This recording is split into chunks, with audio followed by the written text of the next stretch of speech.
Coming in at number 5 we have Ross Island. Located on an island in India closer to Southeast Asia than India, the island is known for beautiful beaches, unique marine life, coral reefs, and largely undisturbed forests. But beyond the island's beautiful views and stunning wildlife lies a dark past. Ross Island is one of the 572 islands that make up the Andaman and Nicobar Islands. Now, the island is a ghost town where the remnants of a 19th century British settlement lie in ruins. In 1857, reacting to an unanticipated Indian revolt, the British Empire chose remote islands as the site of a penal colony, and Ross Island was one of them. The British first arrived in 1858 with 200 Indian convicts. The deadly task of clearing the thick jungle fell upon the inmates, while the officers stayed on the ships. Moreover, the development and town built at Ross Island began in 1858, and the prisoners were forced to build its buildings.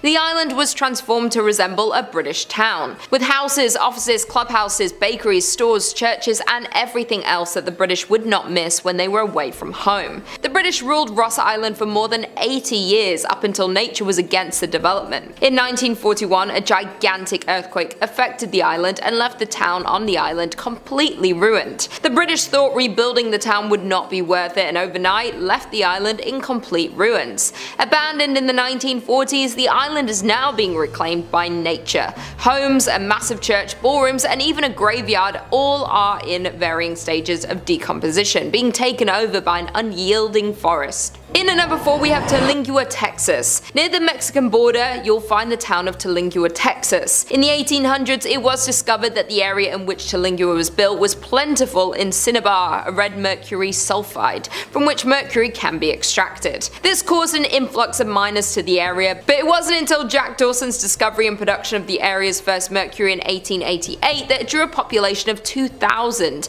and by 1900 there were 4 mining companies in the area. When the Chiso's mining company opened in the mid-1800s, workers and their families quickly relocated to the Tingua Texas. The Chiso's mining company was founded and began operations in 1903 near Tingua, Texas. The company specialized in the extraction of quicksilver and mercury. In 1799, Charles Harvard discovered that compounding the element produced fulminate mercury crystals, establishing its marketability. These crystals are useful in the production of gunpowder cartridges and shells. Mercury production had peaked during the First World War but began to fall, thus Chiso's mining company had filed for bankruptcy and the miners began to trickle out. When the mine went bankrupt in 1942, Perry sold it and moved away. The population was around 3,000 at its peak, though it said that everyone up and left the municipality in the 1940s once the mercury was picked through. Thus, the once busy city became the ghost town we know today. It is now home to 110 people. By the end of the war, it was an abandoned ghost town.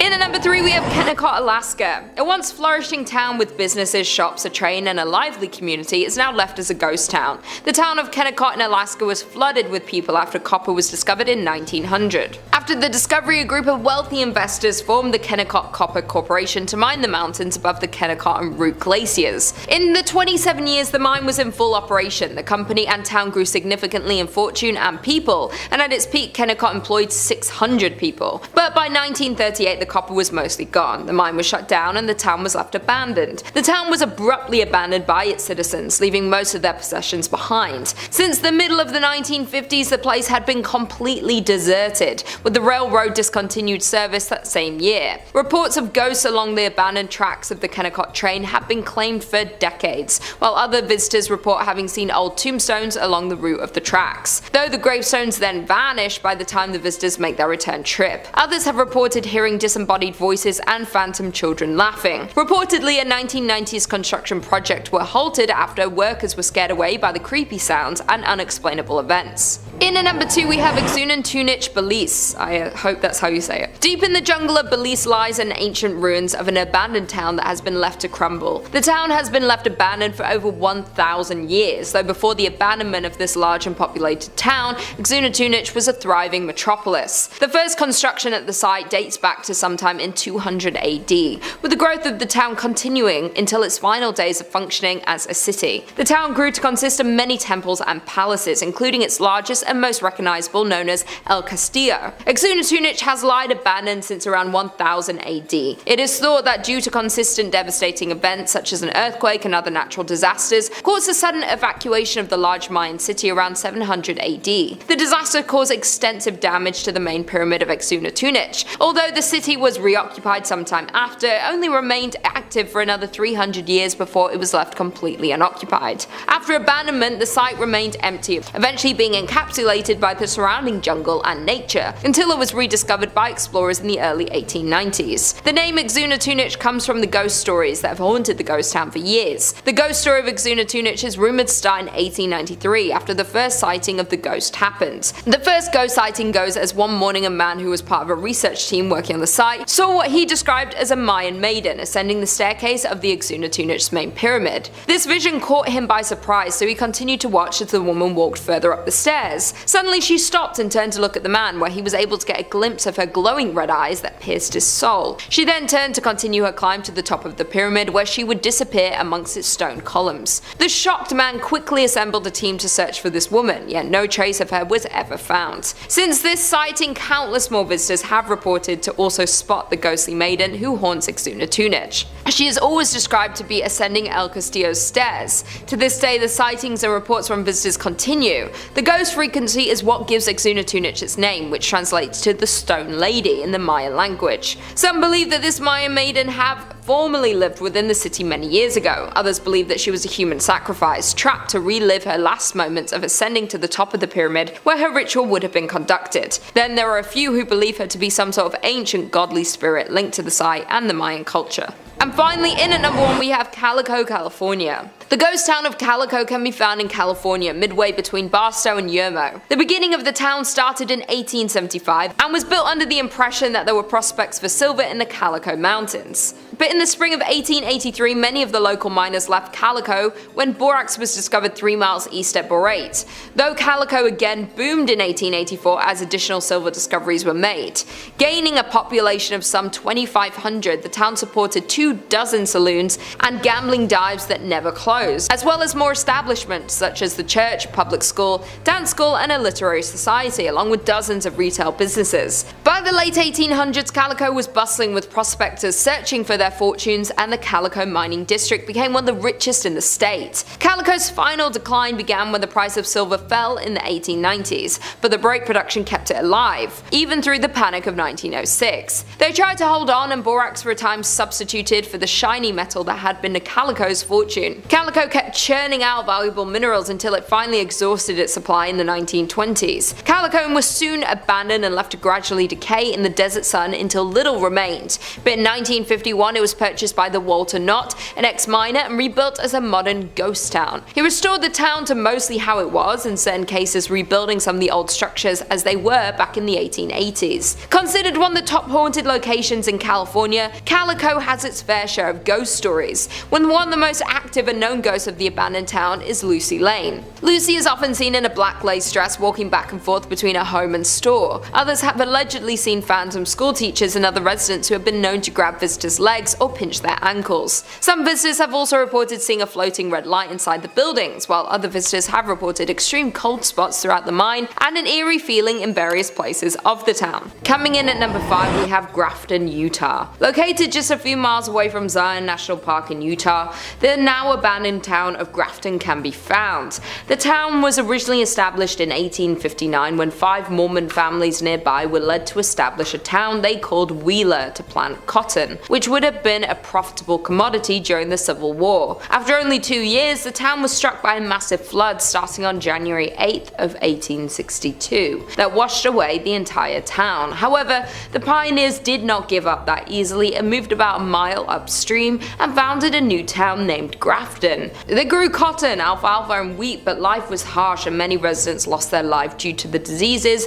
and various accidents. The mortality rate was also extremely high, which accounts for about 77% 27 total graves in the nearby cemetery. The town flourished for a while despite recurring floods, with a church and adobe schoolhouse being built in 1886, but when the Hurricane Canal was built in 1906, many families started to move to Rockville and Hurricane, and by 1920 only 3 families remained in the town, and in 1944 the town's last residents, Frank Russell and his wife Ellen, moved as well. And although the town is now well maintained by the non-profit volunteer organization of the Grafton Heritage Partnership Project, its dark past can still be felt when exploring the area. People have reported hearing ghostly footsteps over the creaky floors in the empty buildings, as well as the breath of ghostly souls on the back of their necks. The entire town gives visitors a feeling as if being watched, and the shadowy figures can sometimes be spotted in the windows. Another visitor of the ghost town visited the basement of the Russell home and claimed that they found a chair sitting in the middle of the basement with a mark on it as if someone had recently sat on it. They had been exploring for over an hour at this point and had not encountered another person on the way to town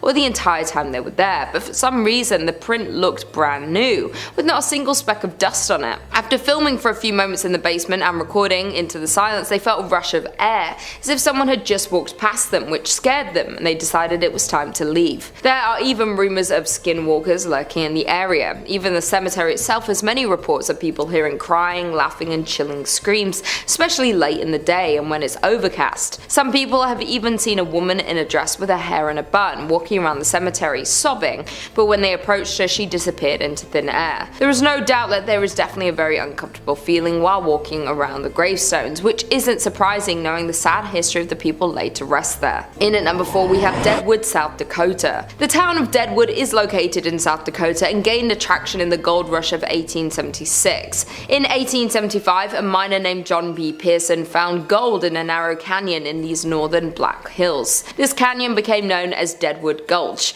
because of many dead trees that lined the canyon walls at the time. Practically overnight, the tiny gold camp boomed into a town that played by its own rules that attracted outlaws, gamblers and gunslingers along with gold seekers. At its height, the city had a population of 5,000, attracting larger-than-life Old West figures back then. The business district comprised largely of saloons, dance halls, card parlors, and bodacious bordellos. They were all hungry for gold and did whatever they had to in order to get some. The business did whatever they could to serve the gold diggers, and sometimes that led to a little bit of conflict. Because of this, the now ghost town still lives with stories of its dead residents haunting present-day hotels and saloons. In 1876, Deadwood survived a smallpox epidemic that nearly wiped out the whole town. There were so many infected that multiple tents were erected to quarantine the stricken.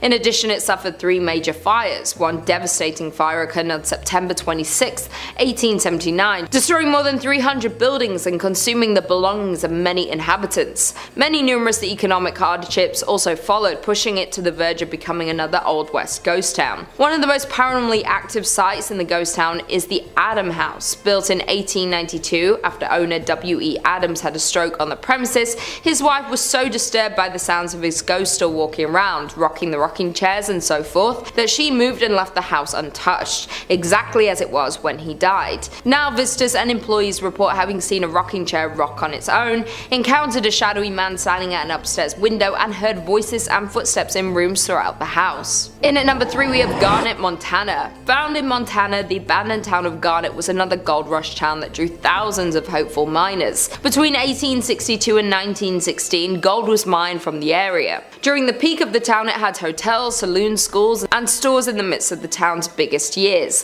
A 1912 fire burned down half of the town, and what was lost was not rebuilt. Many of the remaining structures were in poor condition even when they were lived in and regularly visited. This marked the decline of the town, as after 1917 the mine began to offer less and less, and by the time of World War I the town was almost fully abandoned. Garnet is perhaps the best preserved coast town in the state of Montana. There are plenty of people who believe the abandoned buildings are still home to some of the residents who once lived there. Some visitors have reported hearing laughter and music coming from Kelly's Saloon, which is the most common occurrence. I quote, "We didn't experience anything bordering on the supernatural during our visit, but we did find the beautifully preserved artifacts to be windows into Garnet's incredible past." Coming in at number 2 we have Jerome, Arizona. Located in Arizona, you will find the ghost town of Jerome. Once a copper mining town, Jerome was the 3rd largest town in the early 1900s. Its streets were filled with 37 saloons, 13 13 bordellos, and a meager 4 churches in 1917, and again in 1926 after a mine blast damaged the original. A series of ill-fated events at this site would almost lead one to call it cursed.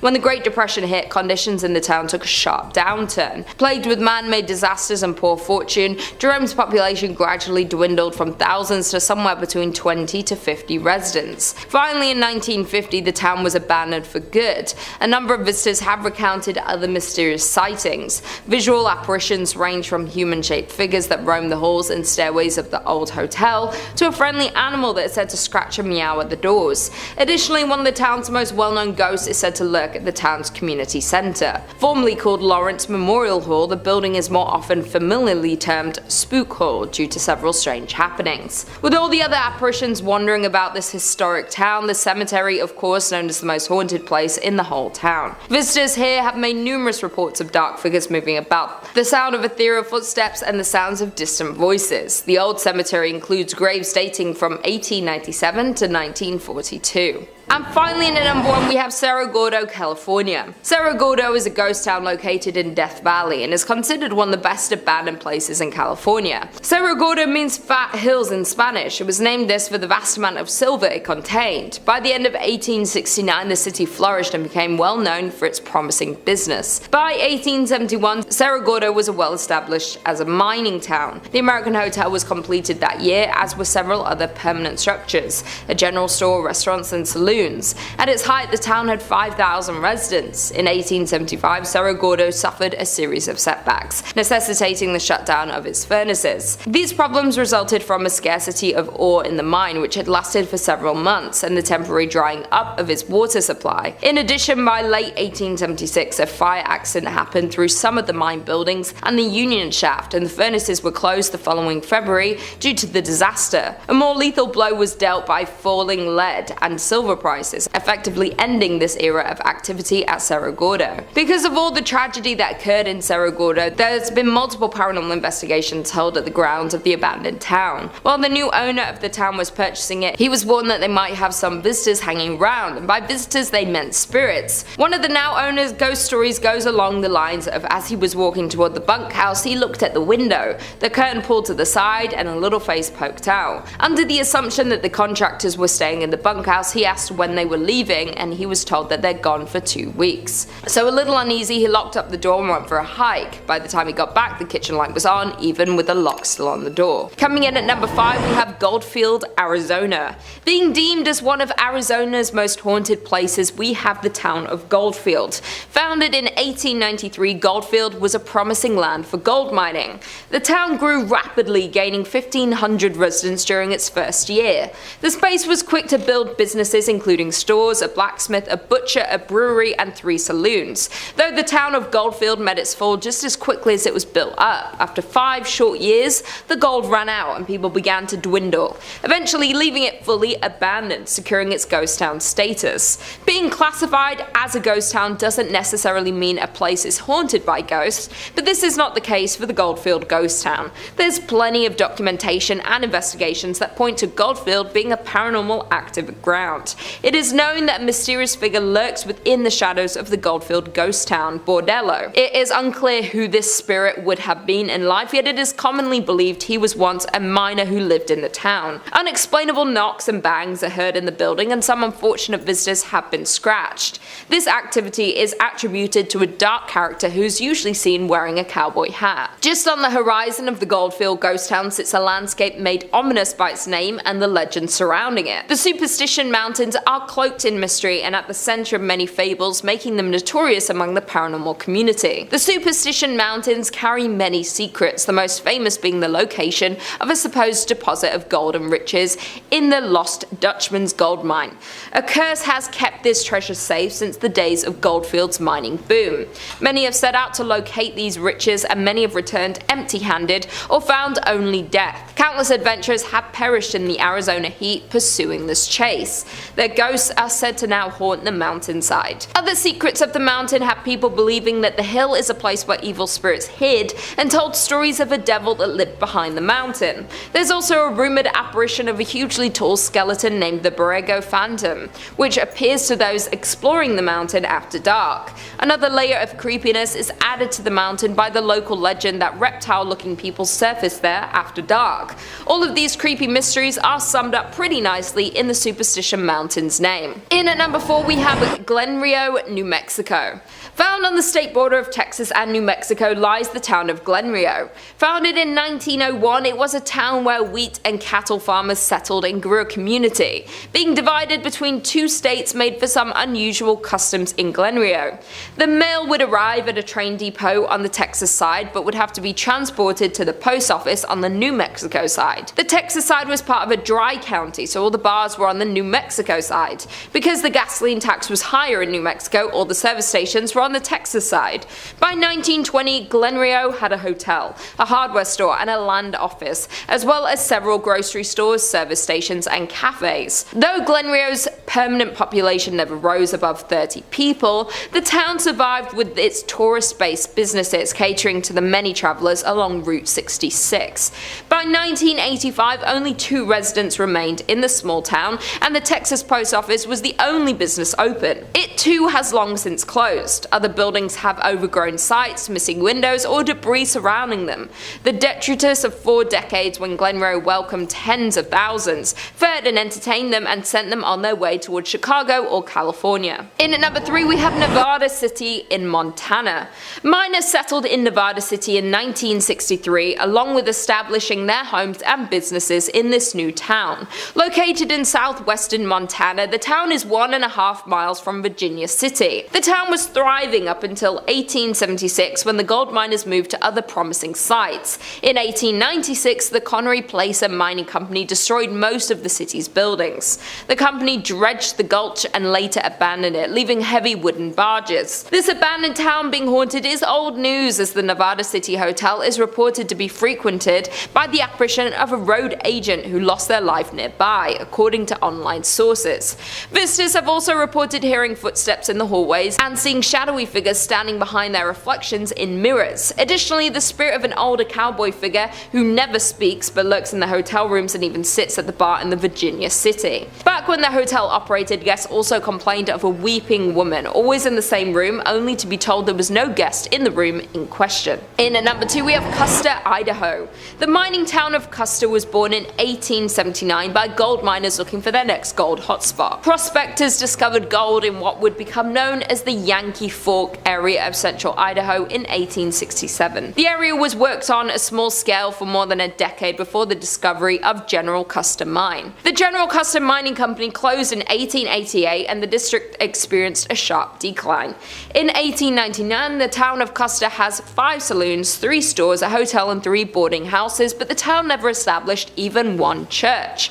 By 1910, most of the mines in the area were closed and the Yankee Fork's boom years came to an end. The combined population of Kusta and the nearby Bonanza was just 66 people. The Silver Messenger reports just 2 families remaining in Kusta in 1911 and then being fully abandoned the year following. Today it has been purchased by the US Forestry Service and, in conjunction with the Friends of Kusta Society, is slowly being made into a historic site. Some original buildings have already been renovated, some are in process and many others are slated to be restored. Several buildings lost in a 1960s grass fire are due to be replaced with replicas. The Forgotten Town is a landmark for many people such as tourists and especially paranormal investigators. In the old schoolhouse is a museum containing items left behind and showcases the town's unique history. Although interesting, you can't help but get an eerie feeling thinking about the people who once owned these items, as walking into one of these structures is like walking back in time. To think this town was once active with human energy and miners working every single day. And finally, in at number 1 we have South Pass City, Wyoming.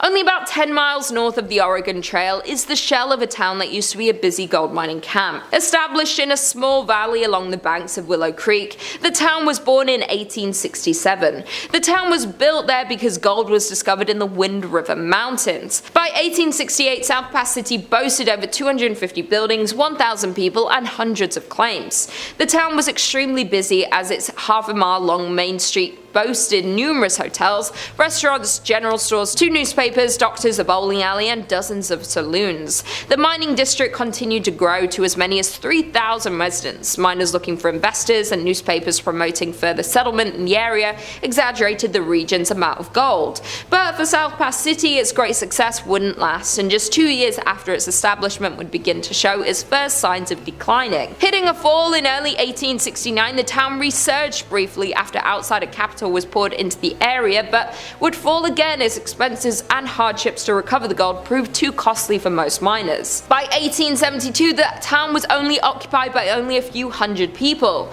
In the end, South Pass would become a permanent ghost town. By 1949, the last of the pioneer families had moved on from South Pass City, and the buildings had fallen into disrepair. The grounds of the old town are known to be haunted, and Highway 287 that follows the route of the Oregon Trail over South Pass, which is the reason South Pass City ever existed, has had its fair share of ghost sightings. According to a local ghost story, a woman was driving home from a long day in Denver. Her friend had fallen asleep in the passenger seat. After passing through Jeffrey City, the driver spotted a dark, hunched figure walking toward the road in the sagebrush. About a half-mile later, she saw the same figure closer to the road. She noted his pig coat as he became clearer. About a half-mile later, still thinking about this man and his surprising reappearance, she reached over to wake her friend and request she take a turn driving. As her friend awoke, she saw the same man at the edge of the road, just crossing the white line onto the highway next to the car. Screaming, they accelerated away and compared descriptions. It was certainly the same man. In 5th place, we have Noctton Hall Hospital. So it was built in 1530 and originally meant for residential use, but served as a hospital for American officers who were injured in World War I. It was used once more as a military hospital during World War II and has been used in a similar capacity ever since, but no more. In the 1980s, it was once again put to private use, but by the 1990s, a significant fire had rendered it uninhabitable. Time for the dark stuff. It's alleged that one of the male owners of the home sexually took advantage of and killed a young girl. Today, her presence has been reported by various people who were in the building. Many people claim to have seen the ghostly image appearing at exactly 4:30 a.m., since she's fond of standing at the end of staff members' beds in the middle of the night. Interesting that she chooses the 4 a.m. hour to appear, since 3 a.m. is usually the preferred time for spirits, since that's when the veil between our world and theirs is the thinnest. So this spirit has been blamed for the disembodied sound of sobbing around the building. The building is also said to have a resident gray lady, but information around her is a lot harder to find, so let me know in the comments if, there's any experts out there, because any ghostie with a missing story is super intriguing to me. In 4th place, we have the Trenton State Hospital, originally known as the New Jersey State Lunatic Asylum, later Trenton State, and now Trenton Psychiatric Hospital. It was the very first one founded on the Kirkbride Plan by activist Dorothea Dix, but it's more remembered for, its medical no-nos instead of its well-intentioned beginnings. Dr. Henry Cotton became the director of the hospital in 1907 and instituted treatments based on his own theories of mental illness. On the one hand, Henry, who had trained at Johns Hopkins under the eminent Swiss-born psychiatrist Adolf Meyer, had a very progressive attitude towards care for his patients. He did away with the mechanical restraints that so many other hospitals use to control patients, introduced occupational therapy, increased the staff, and ensured that the nurses would prevent violence against the patients, and instituted daily staff meetings about patient care. But Henry developed a dangerous theory about mental illness, one that turned his hospital into a house of horrors. After it was confirmed in 1913 that the spirochete that caused syphilis can cause the disease's psychiatric symptoms, Henry began to suspect that all mental illness was caused by bodily infections, and that the only way to cure the patient was to remove the offending infection. In 1917, he began removing his patients' teeth, even in cases where x-rays showed no evidence of infection. Ow! He soon moved on to the other body parts: gallbladder, stomachs, ovaries, testicles, tracts of colon, uteruses. Henry claimed a cure rate of 85%, but in reality his surgeries had an unconsciously high mortality rate, and he didn't always obtain consent from the patients or their family members, and in fact sometimes performed these removals despite their protests. And hey, if that isn't icky enough, he wasn't quiet at all about what he was doing. The crazy doctor published papers and gave presentations on his work. When Meyer, Henry's mentor, sent another psychiatrist to report on the operations at Trenton State, he initially suppressed the report, allowing Henry to continue his gruesome work. He remained at Trenton until 1930, 3 years before his death. Now, the tooth pulling practice remained in place until 1960, and my mouth hurts thinking about it. Before I get nightmares, Time to move on to the fun stuff. As for the ghosts themselves, they are thought to all be those of patients that died within the building, but the most well-known ghost is that of Dr. Henry himself, who has been seen wearing a white doctor's coat and walking down the corridor in the area outside his office. The most commonly reported phenomenon at the hospital is that of disembodied voices, mainly muffled screams and moans coming from distant rooms. Orbs can be caught throughout the building at any time of the day, with some having a strong pale blue glow to them. There are also tales of seeing the ghosts of patients with arms and legs missing, who have been seen in some of the rooms upon, somebody entering them, only to fade away after a few seconds. See, the ghosts of patients I'd love to see, but I feel like seeing Henry would terrify me for a while now that I know, what he did in his lifetime. A lovely example of why to not enable people who do bad things. In third place, we have the London Asylum for the Insane. So in 1870, London introduced its first asylum, and as one of the first institutions to treat mental illness in Ontario, Canada, it was, revolutionary. Hey, within days, their 500 beds were full. So it was located just outside of the city center, and the asylum initially focused on compassionate care and moral therapy. Their intent was to treat the patient as a whole being, rather than, focusing on a single symptom. Patients would be bettered as members of society, fitting in with the community by keeping steady jobs and following strict social norms, thus, curing their mental illnesses. Now, while conforming to the ideals of conservative society sounds horrid to me, I do understand that at the time, it was probably a safe move. The world is a lot more forgiving now of individuality and understanding of differences, even though we still have a long way to go. So doctors at the asylum also performed several experimental surgeries. In fact, Dr. Richard Maurice Buck, who believed, failed reproductive organs to be the source of mental illness or hysteria in women, executed routine hysterectomies. Moving into the 1930s, shock therapy was introduced to treat symptoms of schizophrenia by inducing seizures. Lobotomies were also completed between 1944 and 1967. While we don't know how many were performed in, London specifically, there are about 1,000 between these 23 years across Ontario. One reason that someone would be sent to the asylum includes sexual deviation. What is, shockingly expectant is that body self-love was identified as the root cause of a majority of mental illnesses. So Dr. Buck thought he had remedied this self-harm by inserting a metal wire into the foreskin of a man's penis so that the act would be too painful and uncomfortable. So what this doctor did not know is, that self-love is actually a positive action for sexual health and is not the cause of mental illness, as he would later discover after 11 failed attempts of reversing what he did. What am I forgetting? I feel like there's something I haven't mentioned yet. Oh, right! Ghosts. There was a tree at the main door which was dead and black in color, while vegetation was growing all around it, and that was the tree that patients ended their lives from. The chapel is known to be haunted, with the temperature inside always feeling ice cold, even though it might be sweltering hot outdoors, and the recreation building has also been known to be the home of many unknown ghosts. But the one ghost you want to avoid is that of the bad doctor himself, who passed away on the grounds in February of 1902 when he paused to gaze at the stars one winter's night and lost his balance and, died from the resulting head injury. It's alleged that he was pushed by the ghost of one of his patients who had died from his morbid experimentation, but sadly the mortality rate, like I mentioned before, was so high that we don't know which patient it was. In second place, we have the Topeka State Hospital. So according to the Topeka Capital Journal, a reporter visited the facility at some point during the early 20th century and saw a patient who had been strapped down for so long that his skin had begun to grow over his restraints. So according to my research, this would take many months, if not years, to do so. So I am shuddering. Other patients were chained up, well naked,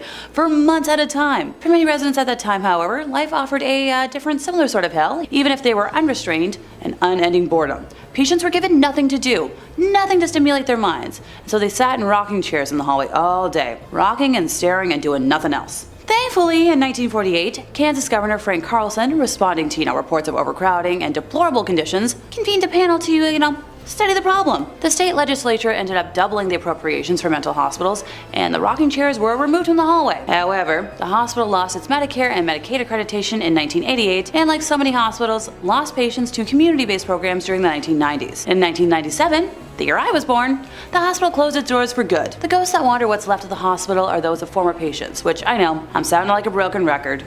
Oh, there's a cemetery on the hospital grounds, which is, the final resting place of patients who died in the hospital. Only 16 of the 1,157 graves have headstones, and most of the souls are left nameless. Visitors to the hospital grounds report seeing orbs and hearing strange moans coming from the cemetery. Yeah, no thank you. In first place, we have Century Manor. So built in 1884 on the outskirts of Hamilton, Ontario, Century Manor was the second major structural component of the Hamilton Asylum for the Insane, an institution initially established for the treatment of alcoholics. Newspaper articles published in the late 19th and early 20th centuries documented at least 9 self-deaths committed in the building, as well as several attempts made by inmates who escaped the hospital. Century Manor was also the scene of several strange accidents and horrific horrific crimes. One female patient fell to her death while attempting to, escape out a window using a rope made from bed sheets, while another had her skull crushed by a falling elevator. One particularly troublesome male inmate was allegedly slugged to death by orderlies, while another split open the head of the asylum's head baker with an axe. No biggie, right? Apparently the living conditions were so bad that in 1910, a former inmate wrote a letter to the Legislative Assembly of Ontario, stating that the place was an outrage to civilization.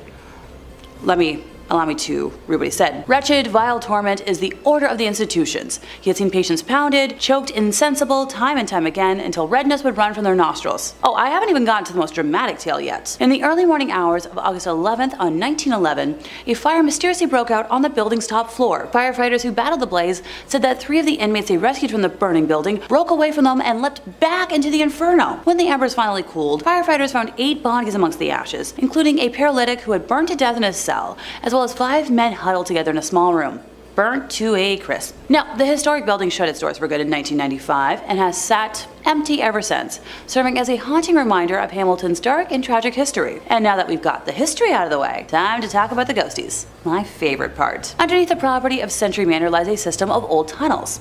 This first-hand account comes from Jeff Cooper, who was hired to guard the entire West 5th property overnight, and on one particular evening, he was making his rounds and ended up underground and inside the tunnels. He made a turn at one of the corners and found himself lost in a hallway with just one wooden door at the end. He heard voices coming from the other side of the door, so he walked up to it, quickly braced himself, took a few deep breaths, and swung the door open. There, sitting at a table in the middle of a small, dirty old room, were 2 women dressed in old-fashioned nurses' uniforms. They both slowly turned and stared at him directly in the eye, until one of them spoke up and calmly said to the other, "See?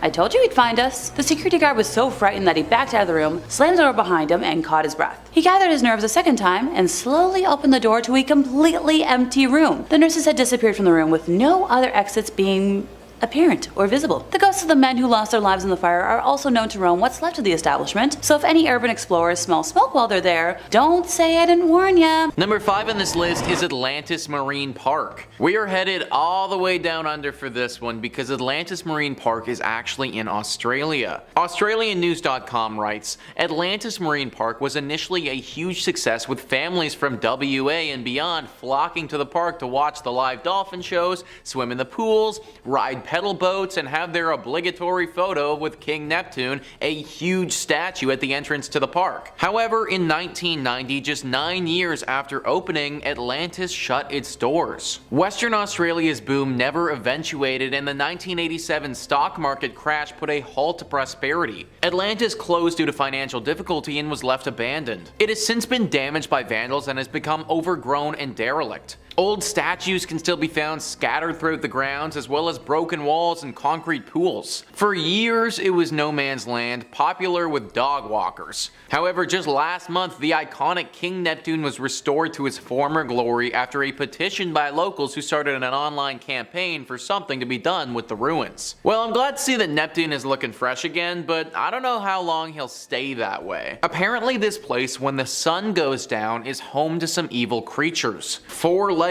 mutant things with glowing red eyes that hiss and are nothing that we know of from this world. Now, this could be a bunch of baloney, but that's what some people have reported seeing when they've explored this place at night. Probably safe to go during the daytime, just make sure you set an alarm for 6 p.m. to get out of there if you do go. Number 4 on this list is Crinkly Bottom Theme Park. This one, to my understanding, has been demolished, but it still deserves a spot on this list because of how creepy it was when it was around. Mr. Blobby was a TV caricature in the early 1990s. He was featured on one of Britain's most successful late-night Saturday television shows and was this big pink blob creature with a bow tie on. This was a comedy television show, and this blob thing didn't lack any of that. He would often engage in annoying antics with celebrity guests and become a bit of a British television phenomenon. Well, Mr. Blobby was successful enough that he of course needed toys, merchandise, and heck, while we're at it, let's give him his own amusement park. Sometimes what works well on TV doesn't always translate to a fun amusement park though.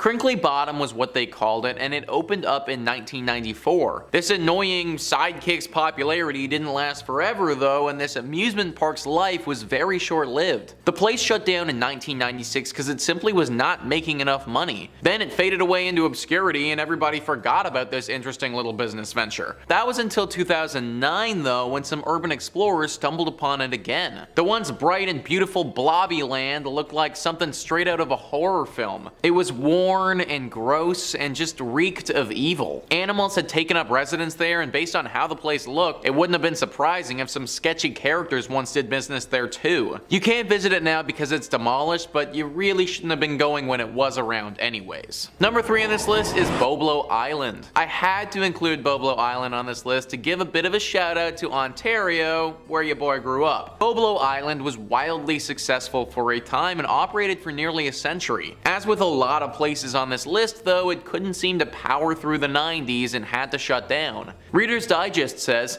picture an 1898 Victorian amusement park, music from an organ grinder, women's skirts swishing around the dance hall, children's laughter echoing from various newfangled rides. That's what this theme park on Boys Blank Island, nicknamed Bobo, near Detroit on the Canadian side of the Detroit River, was to residents alike. Its doors were shut nearly 100 years later in 1993, and the area is now closed to the public. But you can boat or kayak by the remains, listening for the ghostly sounds of long past visitors. While you can't stay here overnight, you can rent these 8 haunted places on Airbnb. Being on an island really adds to the creepiness for me, I think.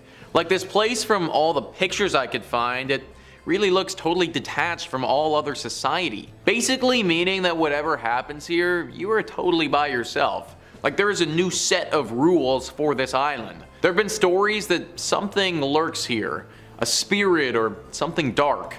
Be very careful if you ever go to Bobo Island. Number 2 on this list is Pryyot Amusement Park. Pryyot is a town that we've talked a lot about on this channel already. In fact, it was recently featured in a video where we looked at the top 5 mysterious towns that are completely abandoned. Pryyot is a ghost town in northern Ukraine and near the Ukrainian and Belarus border. It was named after the nearby river Pryyot and was founded in 1970. Right in the town is a small amusement park that once looked quite fun and had plans to grow into a big Ukrainian park that people might flock to. Those dreams were never realized though, and now it sits in complete and utter disarray. Those dreams were never realized because of the horrible accident that occurred in 1986. You see, the town of Pryyot was basically established to serve the Chernobyl nuclear power plant. When it was first built, it was a closed town basically only for the workers of this place, but it grew and grew as time went on, and at its height had a population of just under 50,000 people. I don't need to go into too much detail about the accident as a whole, because I imagine that you guys are all pretty aware. But basically, this was the worst accident of this nature in human history, and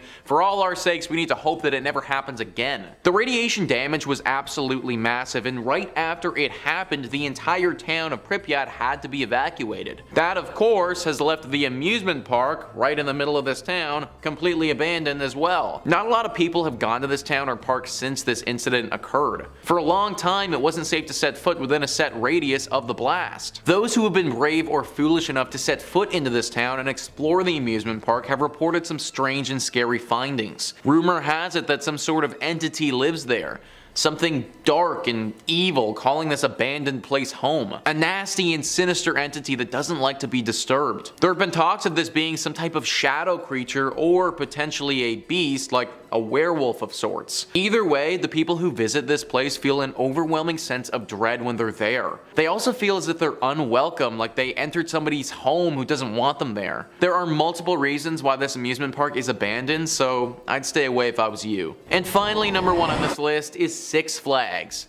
Now, I don't mean Six Flags as a chain or anything like that.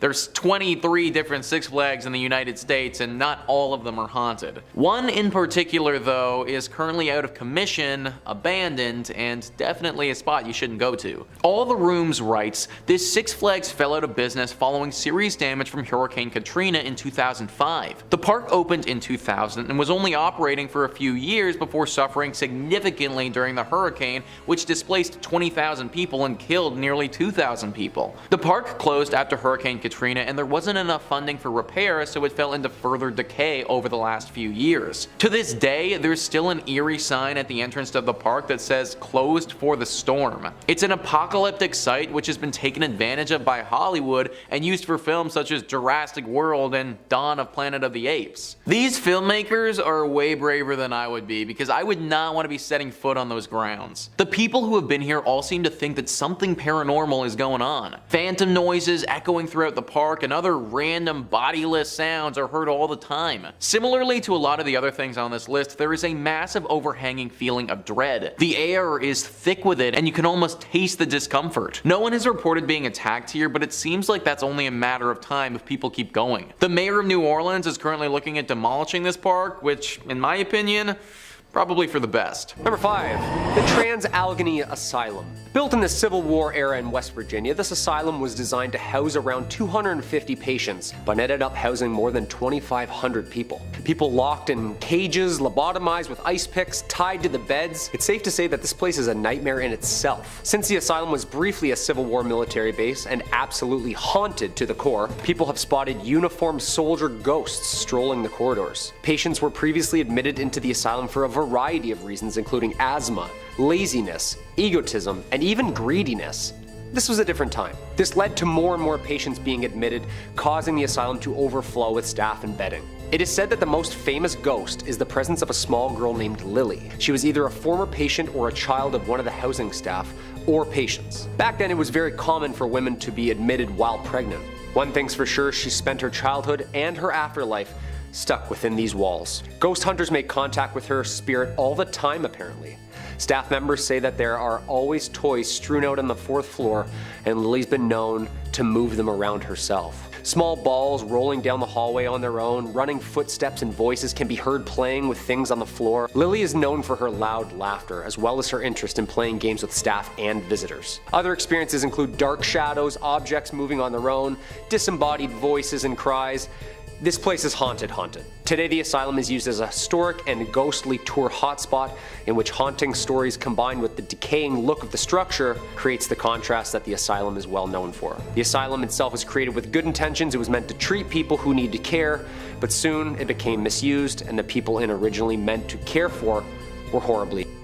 After closing its doors for good in 1994, they reopened to educate and tell the tales of the patients themselves who lived and died within these walls. Number 4. Danver State Hospital. Located about 21 miles north of Boston, the hospital opened on May 1st, 1878, and the hospital's first patients arrived only days later. The inspiration for H.P. Lovecraft and Batman's Arkham Asylum due to its gothic look and its twisted patients. This asylum followed in the same footsteps of any classic mental asylum. It was only meant for about 500 patients, but ended up housing around 2,500. Low staff, no rooms, and of course treatments such as shock therapy and lobotomies. This asylum was the very first to operate the transorbital lobotomy, where an ice pick is inserted through the eye socket and into the brain. Ouch. The staff started to experiment with this new method on the elderly, mentally disabled, alcoholics, drug addicts, and insane criminals. The staff used treatments like shock therapy and lobotomies even when they didn't need to. Of course, due to the extreme methods of controlling patients and the push for science, patients started dying there, and their bodies were found days and months later. The cruelty just began. The doctors were using lobotomies to cure anything from daydreaming and backaches to delusions and depression. Visitors described how dirty the patients always looked, how they were creepily wandering the halls and sometimes even blankly staring off into space. Some of these patients weren't even suffering from anything, and the extremes of the treatments are what drove them insane. The asylum was of course shut down and its building demolished. Some patients left the asylum while others are spending eternity under its grounds. The asylum's buildings don't exist anymore, but its cemetery does. Danver State Hospital closed on June 24, 1992 due to budget cuts within the mental health system. And the 770 patients who died at Danvers were buried in the numbered lots on the property, with the hospital replacing traditional headstones with patient numbers. This is just one act of cruelty and dehumanization the hospital was known for. Number 3. Rolling Hills Asylum. Located in Bethany, New York, Rolling Hills Asylum was established in 1826 as a poor farm or poorhouse, which was an institution built by the government to house and maintain orphans, widowed women, the disabled, the mentally ill, and of course, with children. The staff did their best to keep unsafe patients away from the general population, but problems soon ensued. As a result, a solitary confinement cell was constructed in the building, and those who lived there were often referred to as, quote, the inmates. In 2008, Carrie Kearns, the co-founder of ghost hunting Sea Pier, did an overnight public ghost hunt at Rolling Hills. Arriving around 4 p.m., we went to Rolling Hills to get some pictures during the day. The doors opened for the public ghost hunt at 9:30. There were said to be 50 people present during the ghost hunt, and there were 2 tour groups. We used devices such as digital audio recorders, video recorders with night vision, thermometer gauge EMFs, flash cameras, the works. A ghost box and sound amplifier were also present. We did catch some orbs in many pictures, with some being more impressive than others. What appears to be a mist or a smog coming out from behind the nurse's station door scared us. On film, on the 2nd floor, doors of the solarium move on their own. Even shadows of people standing and walking behind the doors appeared. We also caught some EVPs with our digital audio recorders, with a voice of what sounds like an elderly lady screaming, quote, "You, go away." When in the electrotherapy room, I had 2 episodes of sharp pain that lasted approximately 1 minute to the left side of my head and right above my eye. Twice in the electrotherapy room. Around 4 a.m., Mike and I traveled from the area of the organ room down to the 2nd hallway and sat against the sides of the hall. While Mike and I sat there, I began to feel something touch and crawl up my right leg. As that happened, another shadow peeking from around the corner of one of the doors made us super uncomfortable. It was just staring at us. While investigating on the 3rd floor, there were sounds of someone walking around. I felt the touch of a hand touch my face, and a couple seconds later, one of the other investigators further down the hallway said she felt something holding her hands squeezing hard. I wonder what this mist was. Sounds like some Ghostbusters plasma right there. Number 2, Pennhurst Asylum. In October 2019, Ripley's Believe It or Not spent a night at one of the most chilling and gruesome asylums that ever stood. Pennhurst Asylum in Pennsylvania has been called many things. Ghost Ward, the Crazy Kids, and of course, one of the most haunted asylums on Earth. The team spent a night and had this to say about its history and their experiences. Pennhurst's long history of misconduct of children, for example, used punishments such as the removal of children's teeth if they were labeled a biter. The employees' cruelty has been well documented over the years, and is that of Dr. Jesse G. Fear. Literally the worst name for a doctor. Chris Levine, an open-minded skeptic, and Flip Searless, team leader, were just a few of the crew who spent the night with a variety of audio recording devices. Apparently the Echo Vox, which is a tool for investigators, started playing kids jingles. Quote, "We were getting a lot of different children's songs, but the one on repeat was Pop Goes the Weasel. It was pretty terrifying because we heard kids singing along with the Echo Vox in the background." Flip had asked, "Can you see us?" And the children's voice on the spirit box came back and said, "Yes." "How do you see us?" And the kid's voice said, "As ghosts." As we head down into the basement, a prominent ghostly figure is waiting for us. The King. A menacing figure popular with the paranormal enthusiasts who visited Pennhurst over her years. The King was a maintenance worker here from the 40s. His domain? The boiler room. He was not well, and he was known to treat the patients cruelly. He's known to come across on EVPs as a large shadowy figure creeping around corners, and he'll even touch you. Though they're uncertain if he's a poltergeist or demonic entity, he's come across with a creepy laugh. He told us his name, and the crew even had a full conversation with him. After listening to the Ghost Box recording, the team were nervous when they heard the King yelling, "Leave, leave, leave." We started on the right foot because I offered him a cigarette and asked him if he wanted to smoke. He said yes. Fast forward 10 minutes and he clearly did not want us in that room. He would just repeatedly yell, "Leave." That's horrifying. After asking what would happen if we didn't leave, the King's voice screamed, "Choke." Spooky. Okay. And coming in at number 1, Waverly Hills. Opened in 1910 in Louisville, Kentucky as a 2-story hospital to accommodate 40 to 50 tuberculosis patients, Waverly Hills earns its gruesome history from its tortured patients, ghastly medical experiments, and the infamous body slide, aka body chute, aka the death tunnel, where the dead were transported down and collected at the bottom by a group of staff who would collect them to be cremated or buried. A true ghost tale has featured numerous stories by visitors to Waverly Hills Sanatorium. In one of these cases, an experience was of Mary Lee. She was a young woman who lived in the sanatorium while it was open. On September 10th, 2006, Tom Halstead of Missouri Paranormal Research took a photograph of a ghostly apparition that looked almost exactly like Mary. Some believe Mary is the nurse who hung herself in the haunted room 502, while others believe she contracted tuberculosis herself from a prolonged exposure to patients due to the sounds that they hear, mostly coughs. Whoever this mysterious woman is, she's been captured and feared for decades. Doppelgangers, also known as double walkers, are a type of spirit that mimic the appearance, voice, and mannerisms of anyone it encounters. At Waverly Hills, looking across the room and seeing the exact replica of yourself is pretty common. Even tour guides at Waverly Hills have reported seeing doppelgangers of themselves, and in some cases, the doppelgangers were almost identical except for gaping black holes where the eyes should be. Probably the most famous spirit at Waverly Hills is a little boy known as Timmy. Timmy was around 6 years old when he died in the hospital. Since he died with his whole life ahead of him, his spirit can't move on, and he wanders the hospital in search of life. Visitors often bring toys or bring small balls for him to play with, and many claim that they see the balls bouncing on their own, slamming against the walls, or whipped at high speed down the hallways. One thing's for certain, this place is one of the most haunted. Kicking us off in 5th place, we have water park troubles. This tale takes place at Schlitterbahn, which is a theme park owned by Cedar Fair in Texas, on the Raging Rapids portion of the Lazy River. Our narrator Vanessa and her friends didn't expect anything intense from the ride. They were all just, looking forward to relaxing, watching the water go by, enjoying the scenery. As expected, the ride wasn't super intense whatsoever at first, until it hit a patch of white water, and because of the angle that the raft hit the bump, Vanessa and her companions were launched into the river. Nope, that's not supposed to be part of the ride.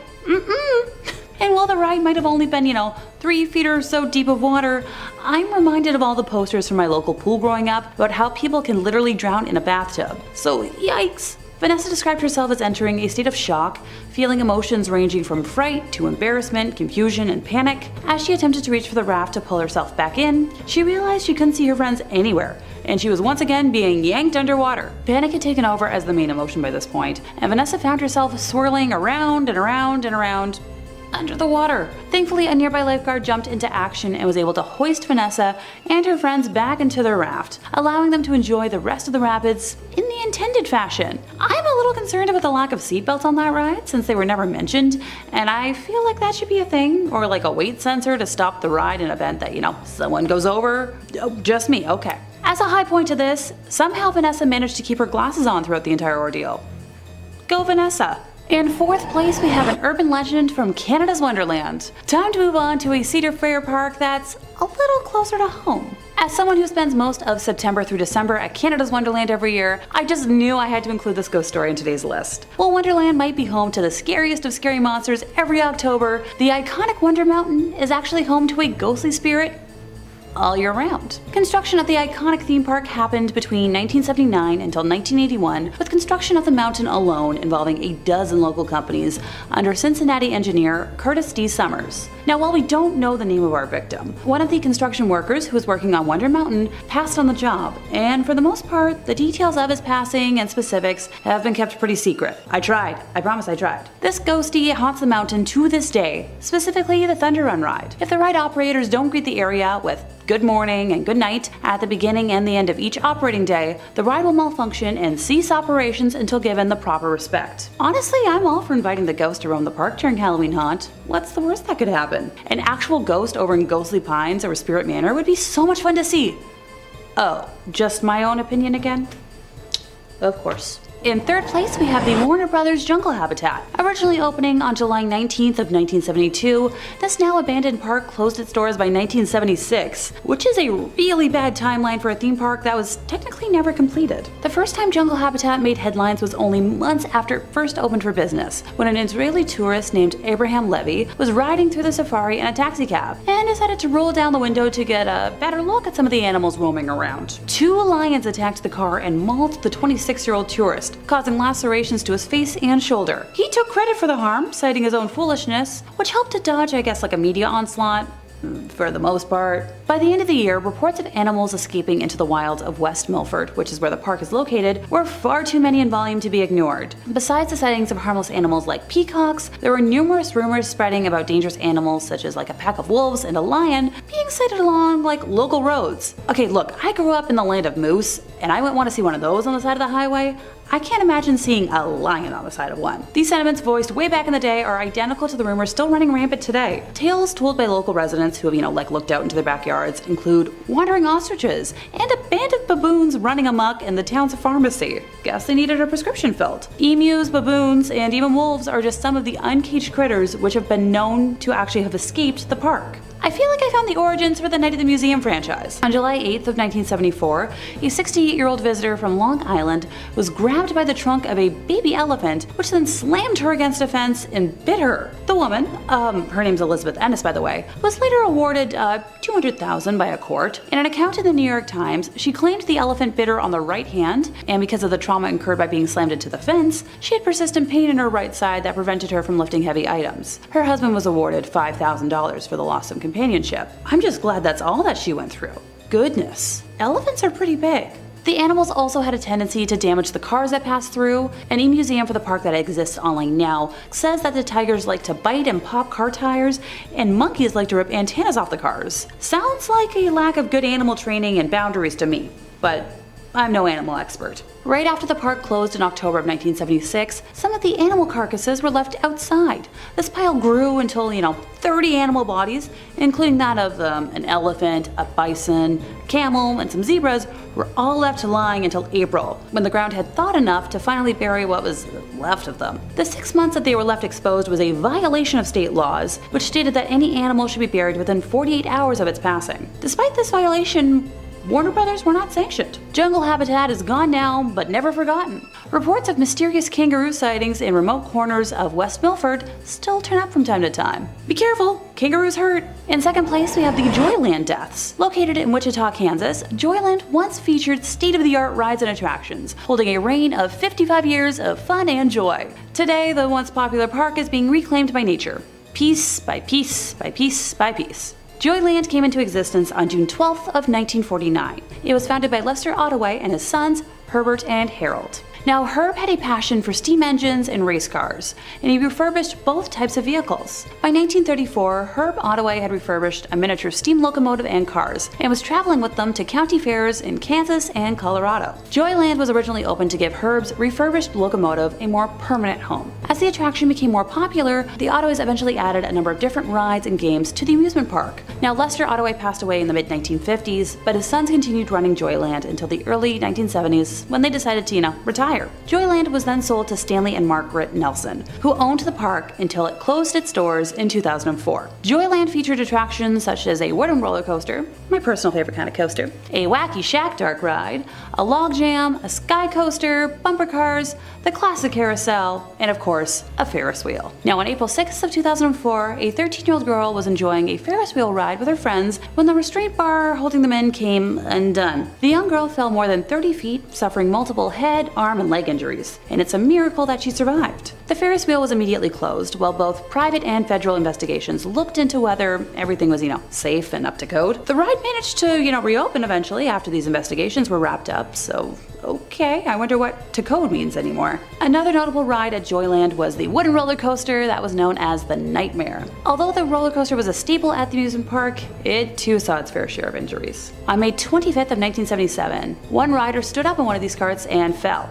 He passed at the scene from injuries sustained from the fall. Another death occurred 20 years later on August 27th of 1998 when a 35-year-old maintenance worker named Kevin Briley was under the ride trimming the grass. He stood up and was tragically hit by the roller coaster. He also died at the scene from his injuries. My heart hurts telling that tale because I'm such a huge lover of traditional wooden roller coasters. There's just something about narrowly avoiding whiplash that I personally find thrilling. Joyland closed its doors in 2004. Maybe it might be worth, a little urban exploration. In first place, time to visit the ghosts of the Enchanted Forest. The whimsical 20-acre amusement park was built in an Oregon forest and boasted handcrafted attractions like Storybook Lane and Toptville Western Town, along with rides like the Ice Cream Mountain bobsled roller coaster and a big timber log ride. Sounds pretty magical, right? Yeah, that all depends on who you ask. Though many folks experience nothing more than a charming park, other more abnormal experiences are definitely not in line with a regular amusement park. For many, a visit to the Enchanted Forest can be a supernatural phenomenon, and I know I'd be happy either way. I love all things fantastical and wonderful and whimsical, but also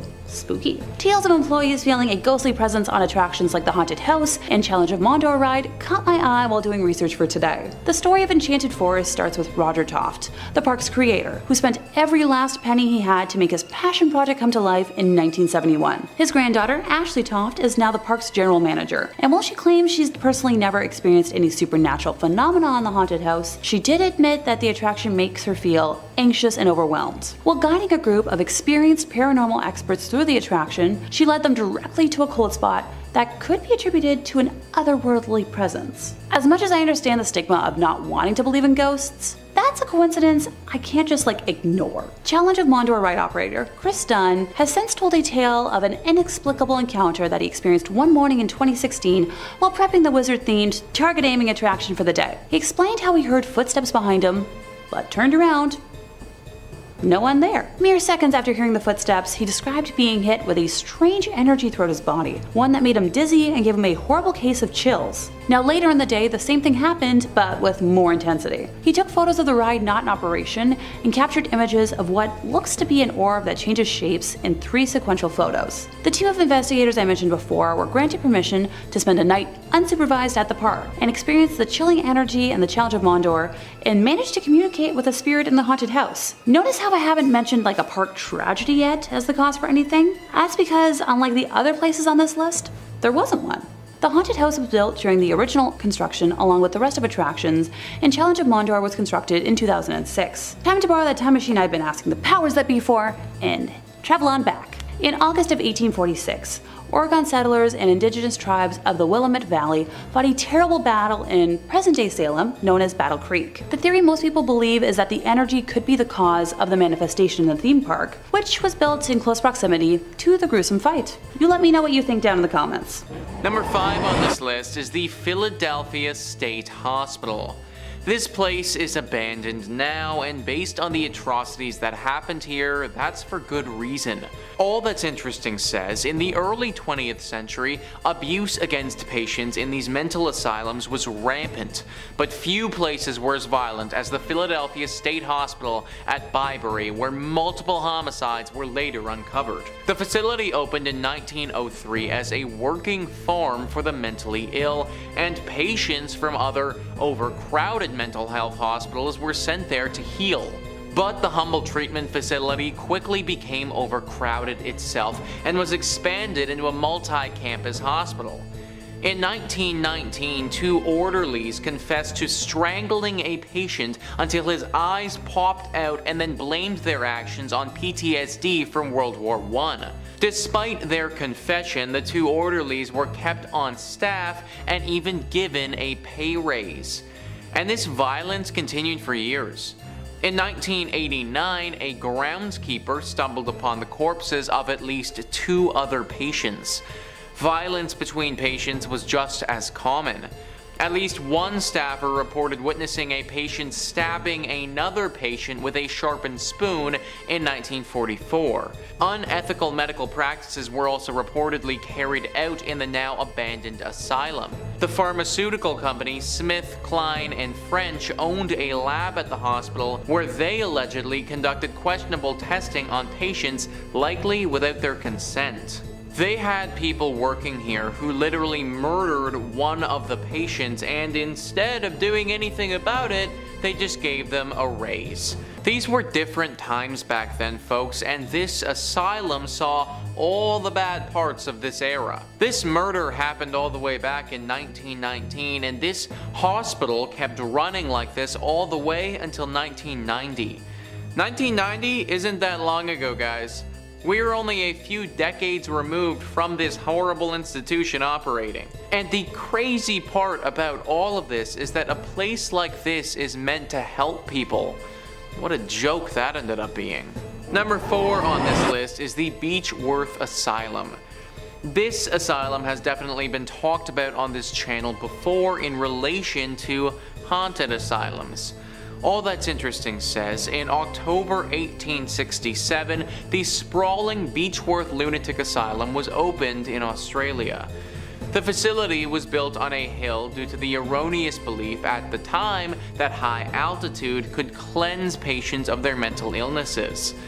As was typical of early institutions, the abandoned asylum took in a massive number of patients. At its peak, it housed about 1,200 patients and employed 700 staff members. Also, like most facilities of the 19th century, the treatments at Beechworth were notoriously violent. Doctors subjected patients to straitjackets and shackles. Electroshock treatments were common practice there, so much so that they were reportedly mass shock sessions where nearly the entire patient population was shocked simultaneously. Given the extent of the mistreatment that took place at the asylum, it may not come as a surprise that the facility, which was finally closed in 1995, is said to be extremely haunted. Those who worked at the hospital during its last years alleged that the hauntings began long before the hospital was shuttered. The most famous ghost who's seen these days is Matron Sharp. She was said to watch over the patients as they were shocked by the other nurses and doctors. If you ever saw her coming to your room, then there was a good chance the shock therapy was coming for you next. Now you can sense her due to a dramatic cold presence that fills the room. Number 3 on this list is the Riverview Hospital. This hospital is located in British Columbia and was still operating and doing some horrible practices way longer than anyone would care to admit.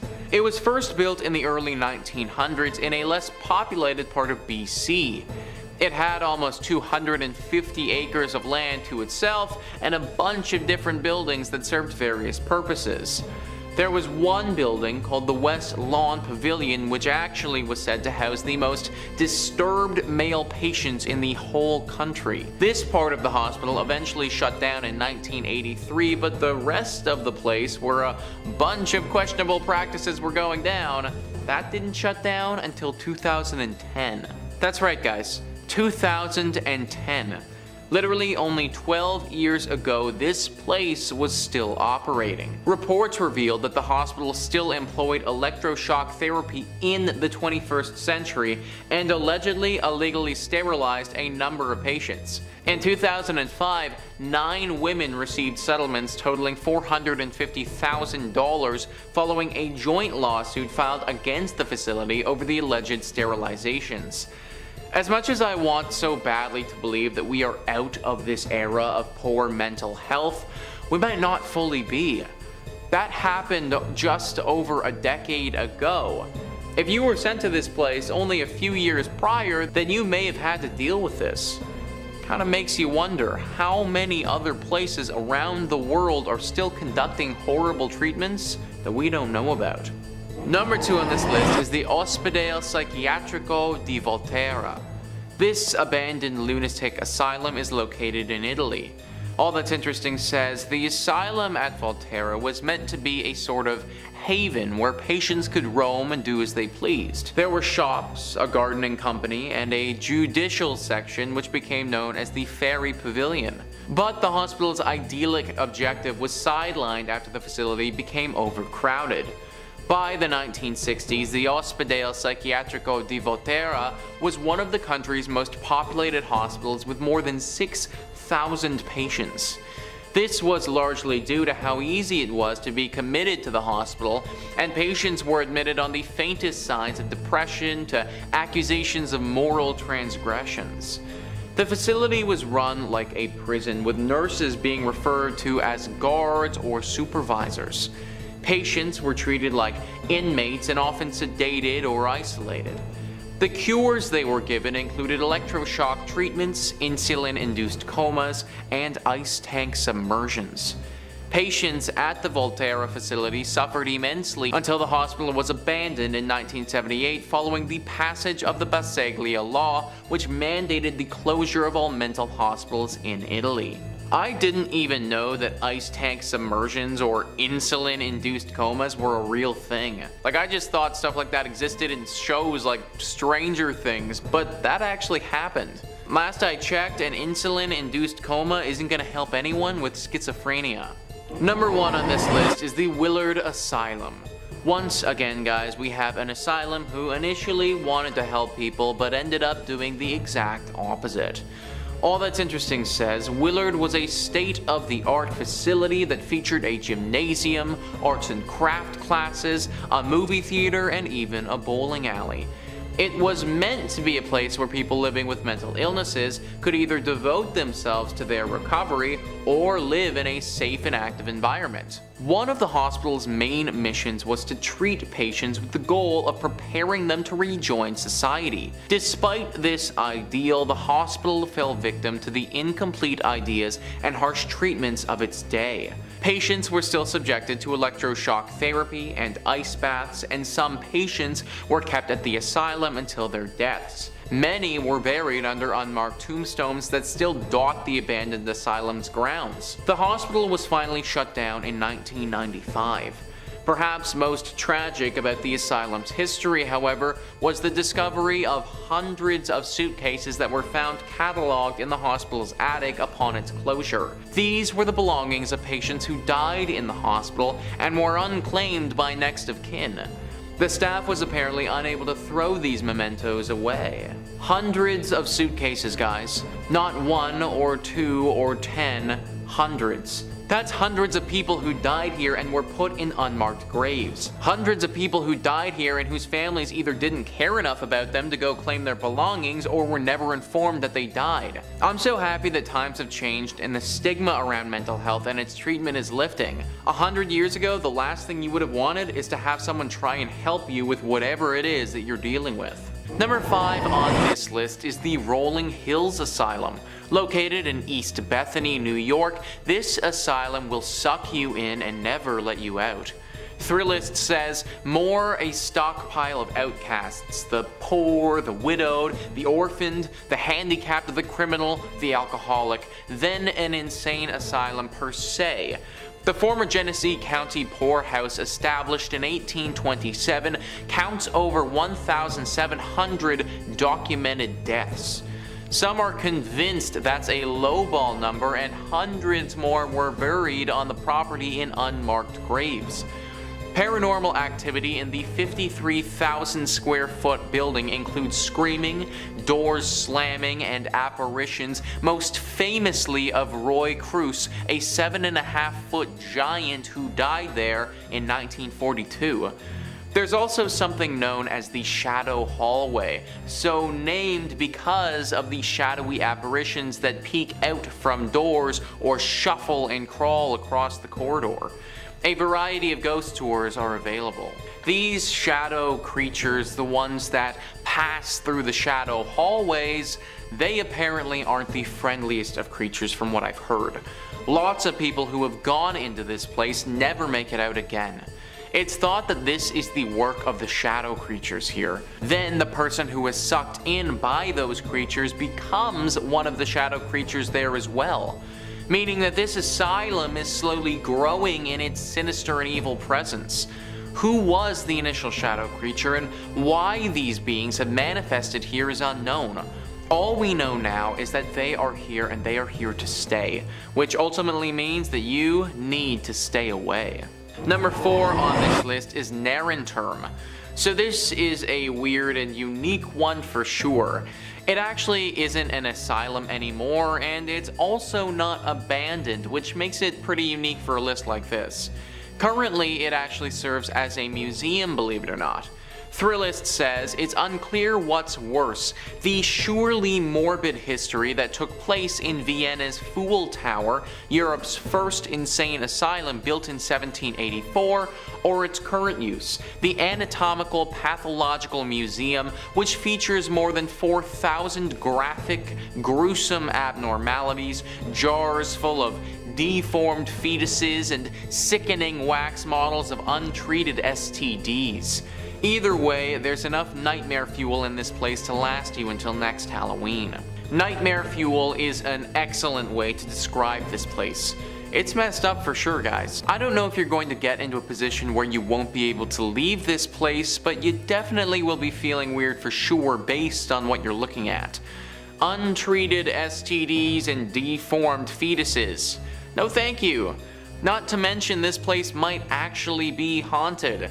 This was the first insane asylum ever in Europe, guys. Just think about what the conditions would have been like.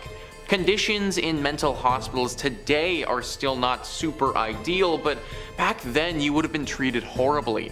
Back then, they would have treated you worse than a criminal and probably tortured you until you couldn't take it anymore. There are reports from olden asylums where they would just shove people into tiny little boxes and keep them there for days.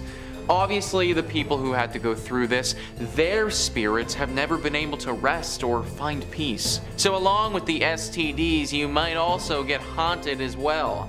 Great place this is. Number 3 on this list is Lir Sikanas. With a name like that, you can just assume that it's going to be haunted. Thrillist says about a half hour from Oslo, this asylum was opened in 1926 and today is considered one of the most haunted hotspots in the country. Despite its reputation and the fact that most of the place has been abandoned since 1985, parts of it still house psychiatric patients who share their space with ghosts, shadows, and odd noises. Between 1945 and 1974, the hospital was notorious for conducting experiments on its patients, especially the testing of new drugs that even the pharmaceutical industry was hesitant to try on humans. I don't know where and when people thought that testing already mentally sick people with questionable drugs was a good idea. It seems like this is something that happened a ton in history, and I have no idea how anyone thought this was a good idea. Like, first off, they're already sick and going through something, so it just doesn't make sense how feeding them something that we know nothing about is going to give the desired result. The people who used to do this had to know it was wrong because the patients at this hospital weren't really given any choice in the matter. They were forced to go through these experiments, which often resulted in permanent damage to their bodies, if not death. Those who had to go here from the 40s to the 70s literally could not leave. They were stuck here, and they just had to pray that they didn't get the worst of the experiments. Thank your lucky stars that you didn't have to go to this place during this time, or you would never be able to get out. Number 2 on this list is the Poole Park Asylum. This asylum in Wales has been abandoned for over 3 decades now. Atlas Obscurus says, like any good abandoned asylum, damp, dilapidated, and deathly silent. The estate of Poole Park began as a deer park for the nearby Ruthin Castle. Following its time as a hunting ground, the property was passed between a series of wealthy landowners. The elegant mock Tudor-style manor house that still stands today was constructed in 1862 for the second Lord Bagot. In 1937, the house was sold to the North Wales County's Mental Hospital, which was in need of a second location to house overflow patients from the nearby Denbigh Insane Asylum. Poole Park held 87 patients at capacity, but in times of need had as many as 120. For a brief stint of time during World War II, the grounds also held a prisoner of war camp. Today, the solid wooden floors and intricate wood paneling have rotted due to water damage. The house has been looted for lead and copper, and its ceilings are dripping water and shedding plaster. You'll be hard-pressed to find an intact window. This was a smaller asylum than some of the other ones on this list, but don't take that to mean that it wasn't as bad or brutal.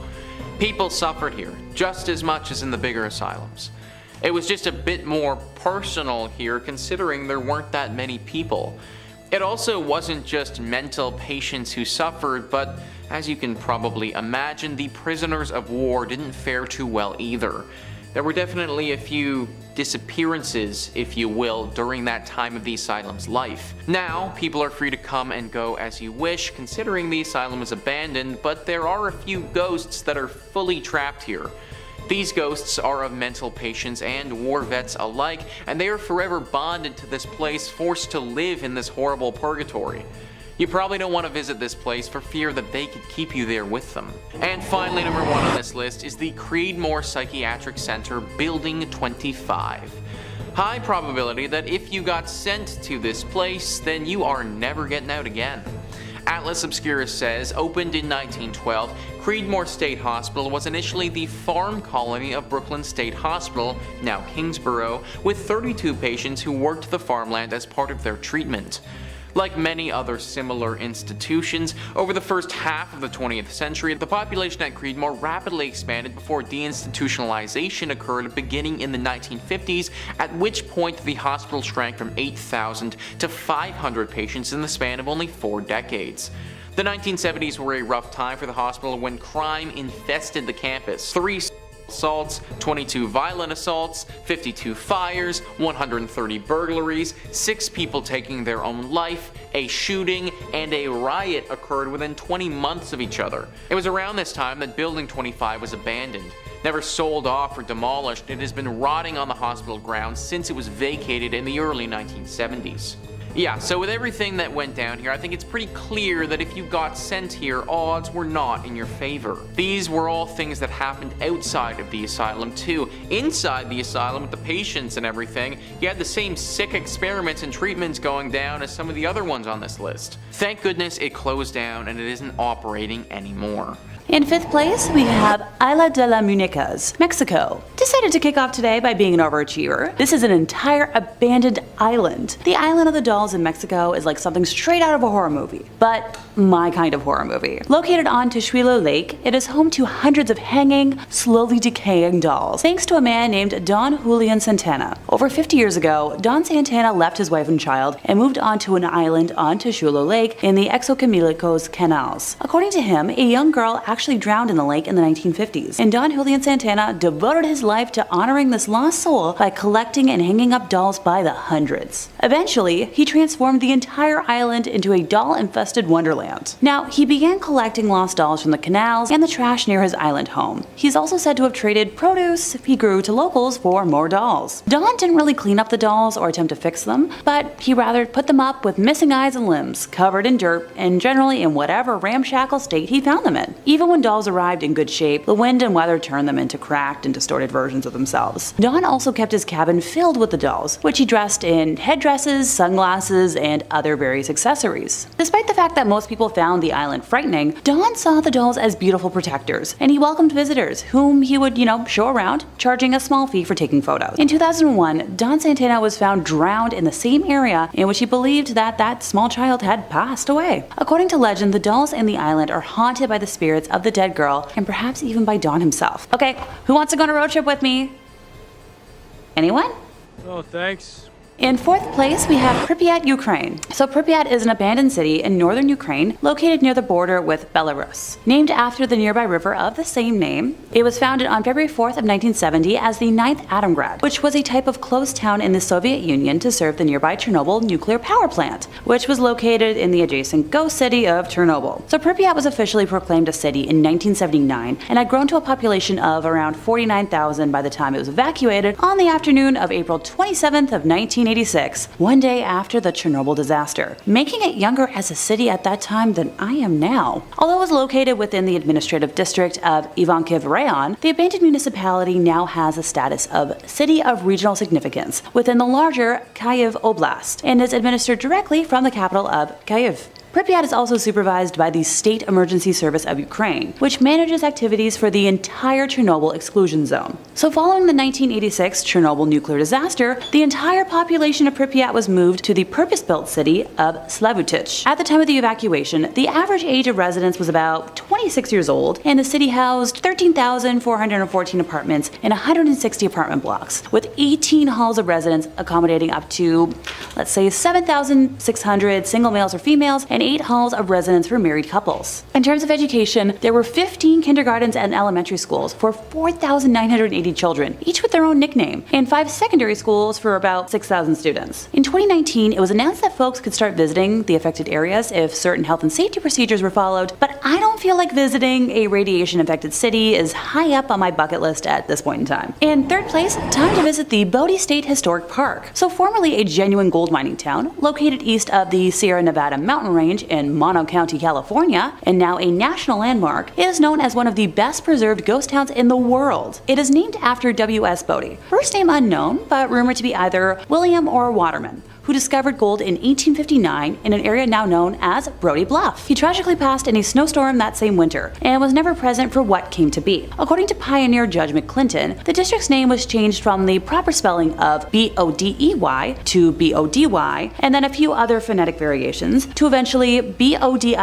after a painter in the nearby boomtown of Aurora lettered a sign as such. An accidental typo that stuck through history, which is a good reminder to proofread your work. I don't do it enough. While the output from the mine is largely insignificant in terms of mining history, the violence and early endings to lives tell a different story. And a particularly harsh winter between 1878 and 79 claimed hundreds of lives, with many others perishing from falling timbers and explosions underground. So Bodie as a town grew to have a reputation for violence and lawlessness. And unlike other mining camps at the time, killings were daily events. Robberies, stage holdups, and fights happened at such a frequency that no complete record could be kept. Reverend F.M. Warrington would describe the area in 1881 as a sea of sin, lashed by the tempests of lust and passion. The first of 4 mysterious fires tore through the business district in 1892, the next destroying the town mill in 1912, and another destroying the same mill again in 1898. The last of the unknown fires demolished most of what was left of the now ghost town in 1932, taking many lives way too soon in the process. So when the last producing mine shut down after 1945, very few people were left living in what was left of the town, and all eventually met untimely ends. One man shot his wife unprompted, and 3 other men from the town took it upon themselves to take his life for that act. So according to historians, the ghost of that man would visit the 3 men after his passing, shaking his fist and appearing as if he was cursing them out. Those men soon died of mysterious diseases and illnesses. Visitors to the area have reported meeting spirits that leave them feeling suffocated, seeing doors open and close on their own, and rocking chairs that may or may not have a menacing older lady staring them down, or even the empty chair rocking on its own. Though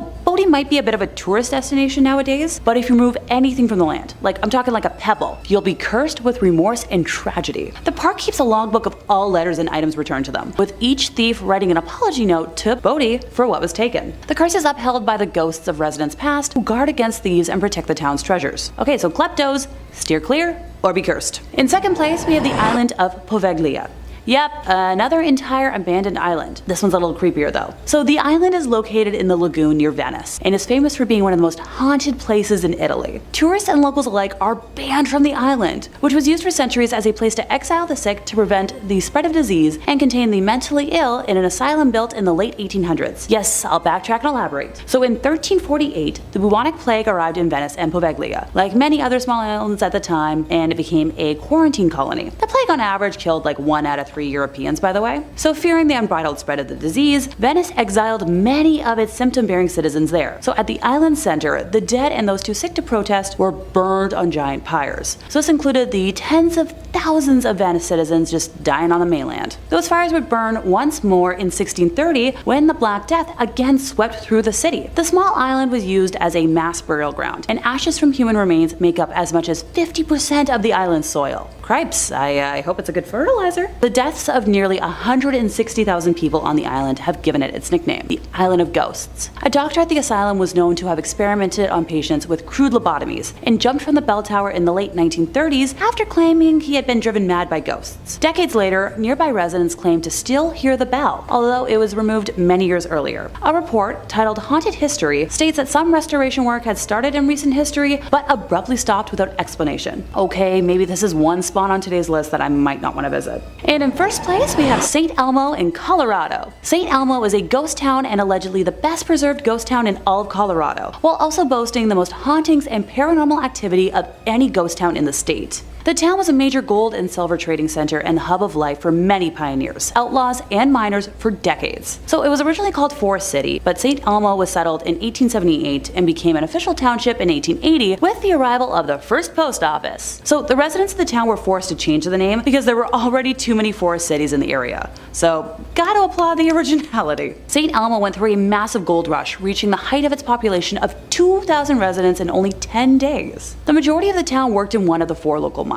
The Mary Murphy mine was the most profitable mine and the longest operating, having produced over $60 million worth of gold while it was in operation. When the mines began to close down, the town began to dwindle. The Mary Murphy mine continued to operate until 1922, but was shut down when the railroad was abandoned. Postal service was discontinued in 1952 after the death of St. Elmo's postmaster. Now for the fun part, ghost stories. I saved the best for last for a reason. The most famous ghost of St. Elmo is Annabelle Dirty Annie Stark, not to be confused with the beloved Annabelle doll. This Annabelle is the descendant of Anton and Anna Stark, who arrived in St. Elmo with the Pacific Railroad in 1881. Anton was a section boss in the mines, while Anna ran the Home Comfort Hotel located on Poplar Street and the general store. Oh, and both structures are still standing today. Anna Stark was known as a cruel and harsh woman who never allowed her 3 children, Roy, Tony, and Annabelle, out in the town to mingle or work alongside what she deemed the simple town folk. Annabelle grew up attractive and passionate for the town, and her love of St. Elmo was fierce. After the death of her mother, Annabelle and Tony inherited the hotel, and the once impeccably clean establishment fell to shambles. So along with the decline of the town, Annabelle began to lose her grasp on reality. The town soon called her Dirty Annie because she would emerge in filthy clothing and her hair was in a tangled mess all the time. Finally, free of the harsh rule of her mother, most people assumed this was her quiet rebellion. Residents remember strolling the main street with her firearm loaded and hung over one shoulder, ready to protect the town from anyone who dared to threaten it. Since her death, it is told she can still be found roaming the streets. Only a short while after Annabelle had passed away, the hotel was left to a family friend whose grandchildren were playing inside the hotel, when suddenly all of the doors slammed shut and the temperature dropped 20 degrees. The children cried and screamed, and finally the room returned to the outside temperature, and the door slowly swung open. Oh, that's not the only ghost story. Don't worry. A woman skiing down Poplar Street at dusk was struck by a peculiar sight of a lovely-looking woman in a long white gown glaring out of the second-story window of the Home Comfort Hotel. Now, the skier was shocked. She knew the owner of the hotel was on vacation, and nobody was supposed to be inside. As she turned to see what the woman was eyeing, she noticed snowmobiles approaching. So, sidebar, snowmobiling is illegal in St. Elmo, so the skier went and advised the group, who promptly apologized and went back where they came from. When she turned back to look at the hotel, the woman in the window was still watching, and she lowered her head, nodded at the skier, turned and vanished before her eyes. So curious and in disbelief, the skier went back the next day to find every window and door were locked. When the owner of the hotel returned, the 2 women searched the property with nothing to be found. So was it Annabelle keeping watch? Be sure to let me know in the comments what you think. Number 4 on this list is Gukujima, Japan. Being 480 meters in length and 160 meters wide, this small island holds a lot of history and ghost stories. Just 15 kilometers from Nagasaki and in front of the Japanese coastline. In the late 1950s, the island had a population of over 5,200 people. The people that resided in the Gukujima Island were mostly coal miners and their families. Since the island is so small at its peak in population, it was once the most densely populated place on the planet, 9 times the population density of Tokyo. Now the island is left completely abandoned and is effectively crumbling to pieces. The coal mining facility was previously called Battleship Island because its buildings and seawall make it resemble a warship. As for the island's fate, it was abandoned in the 1970s when petroleum fuels made coal obsolete. But abandoned does not mean empty, because the ghosts of the past have taken over the island and its buildings. The buildings were built by Korean and Chinese prisoners who were forced to work here from 1930 to just after World War II. The conditions of these forced laborers were hard, and some never made it back home. The people who worked here named the island Jail Island, or even Hell Island. After the war, the Japanese came to the island to work here themselves. In 1974, the mines started to run out of coal and people left the island. Soon, the island's uninhabited parts were reclaimed by nature. The weather conditions started affecting the concrete and buildings started falling apart. Sometimes people camped out here, but that was a very dangerous thing to do. The government wanted to discourage people from going over on their own and therefore decided to make it open to the public. Even though tourists are allowed to visit the island today,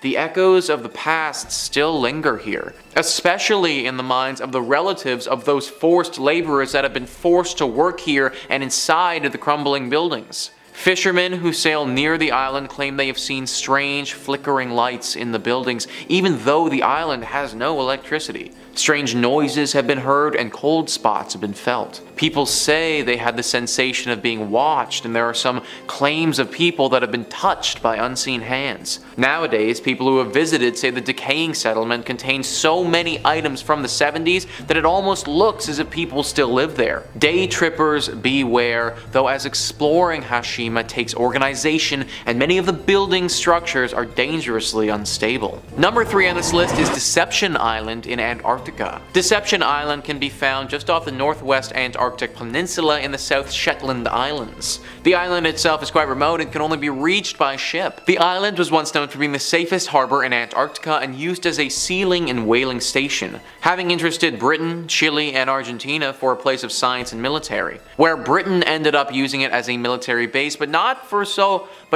long, as it was deserted when volcanic activity destroyed it in 1960. Today, Deception Island is a popular Antarctic tourism destination and a scientific outpost for summer research teams from Spain and Argentina. With a history rich in destruction and conflict, the horseshoe-shaped landmass can leave visitors with more than a touch of nostalgia and even the uneasy feeling that the island is true to its name, that something here is not as it seems. Since it's been abandoned, the island is known to be a paranormal active hotspot, as many of the ghosts of Deception Island are plain to see, with abandoned scientific research stations, airplane hangars, whaling operations, and military bases being scattered around the island. Many who have visited Deception Island have said they felt uncomfortable, as though they're not alone in more ways than one, with many visitors having heard strange voices seemingly coming out of nowhere. Others claim to have seen shadowy figures. Strange orbs of light are commonly seen there as well, only adding to the mystery and intrigue of such a place, with no immediate way to escape the island, making the risks of visiting the island and interacting with paranormal activity a little scarier. Number 4 on this list is Krakow, Italy. Even though the residents of Krakow, Italy are long gone, the town on the hill remains abandoned. Located atop a 1,300-foot cliff overlooking the river valley below, the town was founded in the 8th century. Krakow is only 40 kilometers inland from the Gulf of Taranto and a part of Italy's Basilicata region. The first written evidence of the town's existence shows that it was under the possession of a bishop named Arnaldo in 1060 AD. The town's oldest building, the tall Tor Normana, predates the bishop's documented ownership by 20 years. The city emptied due to various natural disasters. In 1963, the people of Krakow, Italy saw its first substantial landslide, though life went on and the town kept on expanding. Then another tragedy hit. In 1656, the Black Death began to spread, where hundreds died and the population dipped. Though the town lived on, in 1972 a flood made conditions even more precarious. Despite living conditions being harsh and dangerous, as well as numerous bandit raids, there were still many residents who refused to leave their beautiful city. Though in 1980 an earthquake caused the town to be abandoned in its entirety. Now Krakow is effectively a ghost town, reduced to nothing but ancient ruins for half a century.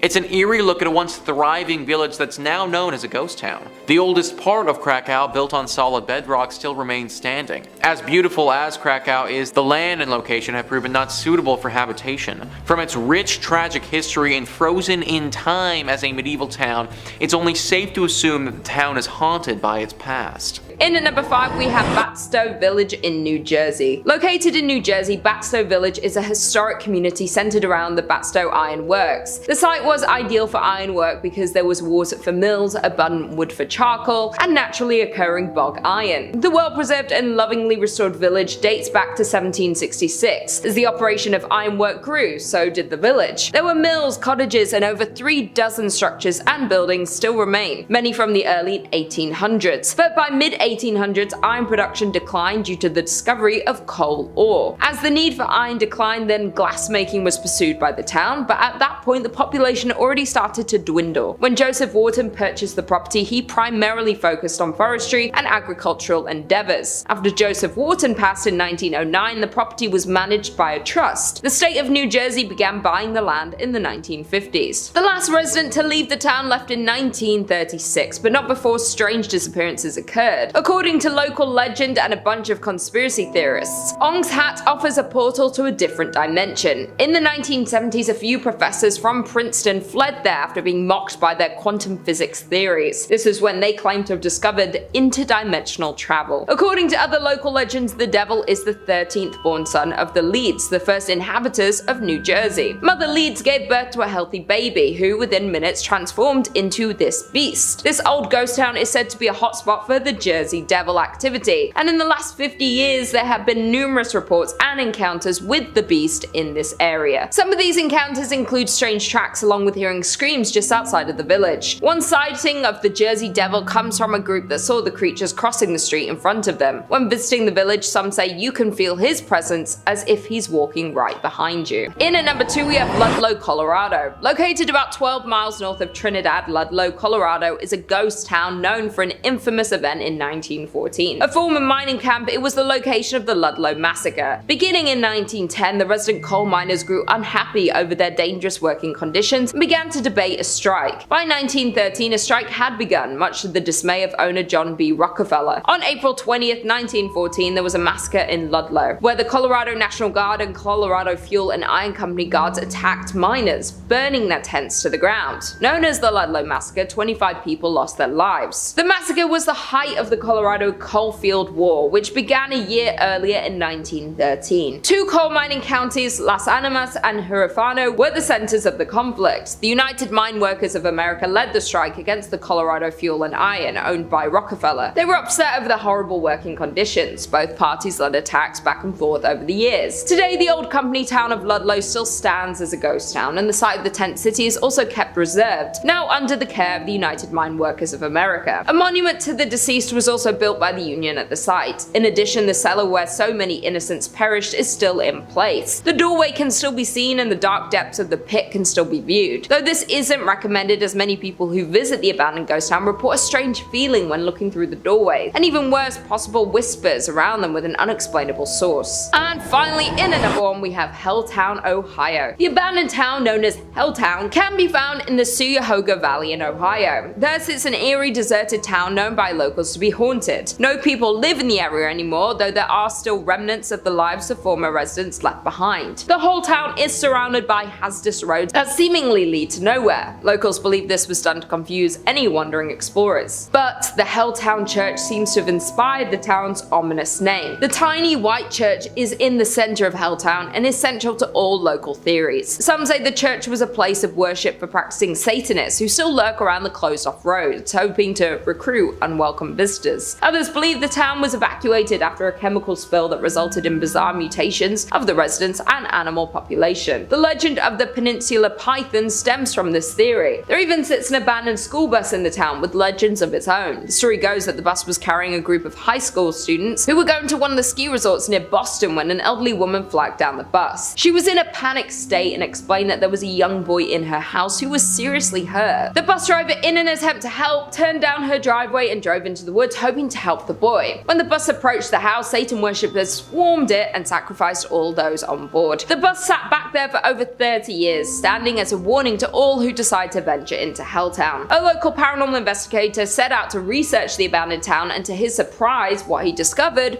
was truly frightening. He describes Helltown as not just truly abandoned, but is home to many spirits and hauntings. His personal experience with a ghost encounter was returning to his car to find strange people looking into his car windows. Both times the people vanished as soon as they saw him approaching the car before he had a chance to speak to them. Coming in at number 4 we have Bannock, Montana. The once bright star of Montana is now a ruin, a town in arrested decay, with few remaining storefronts, saloons and hotels. The town was founded in 1862 when a group of Pikes Peakers from the goldfields of Colorado set up camp on the banks of the creek. Finding gold, the miners staked claims and promptly failed to keep the find a secret. By the spring of 1863, the area boasted a population of 5,000. By 1864, Bannock had started to fade, losing importance. The remnants of the past still exist with empty buildings and weathered wood. Today, over 60 structures remain standing, most of which can be explored. The town is known as a site for paranormal activity. It is known that ghosts of the abandoned town walk the streets of Bannock. The most common ghost story, though, is the story of Dorothy Dunn. In August 1916, Dorothy Dunn, her cousin Fern, and a friend waded into a dredge pond and stepped into deep water, but none of the three knew how to swim. Luckily, a passerby was able to save both Fern and the friend, but Dorothy was not as lucky. Today, the site of the tragic drowning is referred to as Dorothy's Hole. Sometime after the accident, Bertie saw a ghost of her friend upstairs in the hotel of the town. She recognized Dorothy by a long blue dress. Although Bertie rarely discussed the sightings, other visitors began to report seeing the spirit of a young girl in a long blue dress in the window of the hotel. Others have reported cold cold spots, and some have reported trying to speak to the girl in a long blue dress. Bannock was filled with adult workers, crimes, murders, and of course the notorious sheriff and outlaw Henry Plummer, whose vast gang terrorized and robbed southwest Montana for years. Henry Plummer was handsome, well-dressed and charismatic. He was also able to gain the trust of the area miners and was soon elected sheriff of the community. However, little did the citizens of Bannock know, but their new sheriff led a secret band of road agents called the Innocents, who began to terrorize the travelers between Bannock and Virginia City, robbing and ending more than 100 men over the next several months. Once caught for his terrible actions, Henry Plummer met his fatal end at the hands of the town's citizens. Today, many say that the ghost of Henry Plummer haunts this old settlement. Perhaps he wants to avenge his name. In at number 3 we have Thurmond, West Virginia. The historic town of Thurmond, located in the heart of New River Gorge, was established by Captain William D. Thurmond in the 1880s. Captain Thurmond passed in 1910, but the town continued its growth. During its height in the 1920s, the town was flourishing with a number of businesses and facilities in the railway industry. Thurmond had 2 banks, 2 hotels, stores, a cinema and offices, yet after a series of setbacks, Thurmond soon went from boom to bust. A number of factors played a role in the town's slow decline. The first problem was the increased rail competition and the emergence of cars. Then in 1930, a fire that led to the closure of the biggest hotel in the town, the Dunglen Hotel, only furthered the decline. The final fate of the town was the Great Depression, and by 1950 Thurmond was a ghost town. Thurmond saw a small revival during World War II when coal was in high demand, but it was not enough. Afterward, the coal fields began to play out. Today, Thurmond stands at just 5-person population, which is why it is nearly vacant ghost town, as the remaining residents either move on or pass away. The house and the land it sits on became the property of the National Park Service. Walking around Thurmond today is a sad reminder of the countless other boom towns which once thrived with human activity, but today are silent and forgotten. Many buildings have long since disappeared, either torn down or, as in the case of the well-loved hotel, burnt to the ground in suspicious circumstances. Many of the family homes lie in increasingly decaying condition, while some have disappeared altogether, leaving only behind a white picket fence and wildflowers which still blossom untended each year. The eerie atmosphere of Thurmond led many visitors to believe that this almost abandoned town is haunted. In at number 2 we have Cahaba Ghost Town. Alabama is home to many small towns. While some of these towns have very few residents, others are true ghost town because they've been completely abandoned. It's no secret that small abandoned towns give off an eerie vibe. As a matter of fact, one Alabama ghost town in particular that fits the bill is Old Cahaba. The small town of Old Cahaba is located in Dallas County. From 1820 to 1826, this small town served as Alabama's first state capital. Before the Civil War, Cahaba was a busy trade city located at the junction of the Alabama and Cahaba rivers. Over the years, floods and decay have affected this historical town. Thus, by 1900, the town was completely abandoned. Today, Old Cahaba is Alabama's most famous ghost town. Many buildings still stand, like the church, schoolhouse, and some houses. However, they have been left untouched for decades. You can still walk the streets of Cahaba and see the ruins and abandoned buildings, but make sure to keep your eyes peeled for the ghostly orbs that have been reported to appear in the garden maze at the home of C.C. Peggs. Additionally, many locals share similar ghost stories from the ghost town. While it's known that Cahaba is filled with paranormal activity,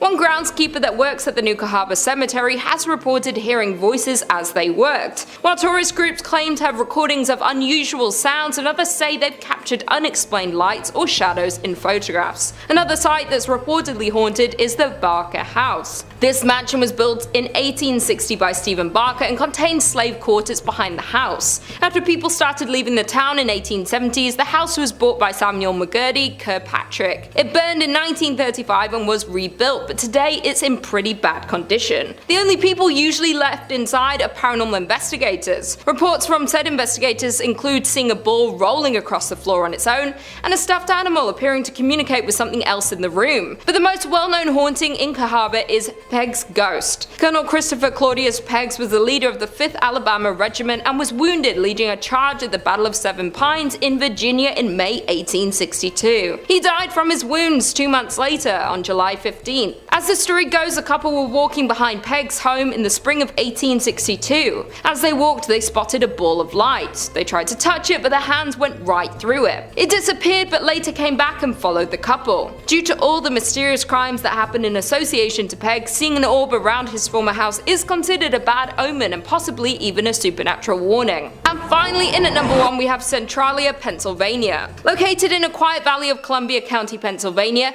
is one of the state's least likely and least publicized tourist attractions. Centralia, Pennsylvania once thriving with 14 active coal mines and 2,500 residents in the early 20th century. But by the 1960s, its thriving business and population hit a decline, and most of its mines were abandoned. Still at that point, over 1,000 people still resided in the town, and Centralia was far from dying until a coal mine fire began below. In 1962, a fire started in a landfill and spread to the never-ending coal tunnels that miners dug thousands of feet below the surface. And despite repeated attempts to extinguish the flames, the fire still burns to this day. 20 years after the fire started, however, Centralia, Pennsylvania began to feel the effects of its underground fire, as residents started passing out in their homes from carbon monoxide poisoning. The trees began to die and the ground turned to ash. Roads and sidewalks began to buckle. But some residents didn't want to leave despite the health risks, and for the next 10 years legal battles and personal arguments between neighbors became the norm. The local newspaper even published a weekly list of who was leaving. Finally, Pennsylvania invoked eminent domain in 1993, by which point only 63 residents remained. Officially, they became squatters in houses they had owned for decades. In 2013, the remaining residents, which were fewer than 10,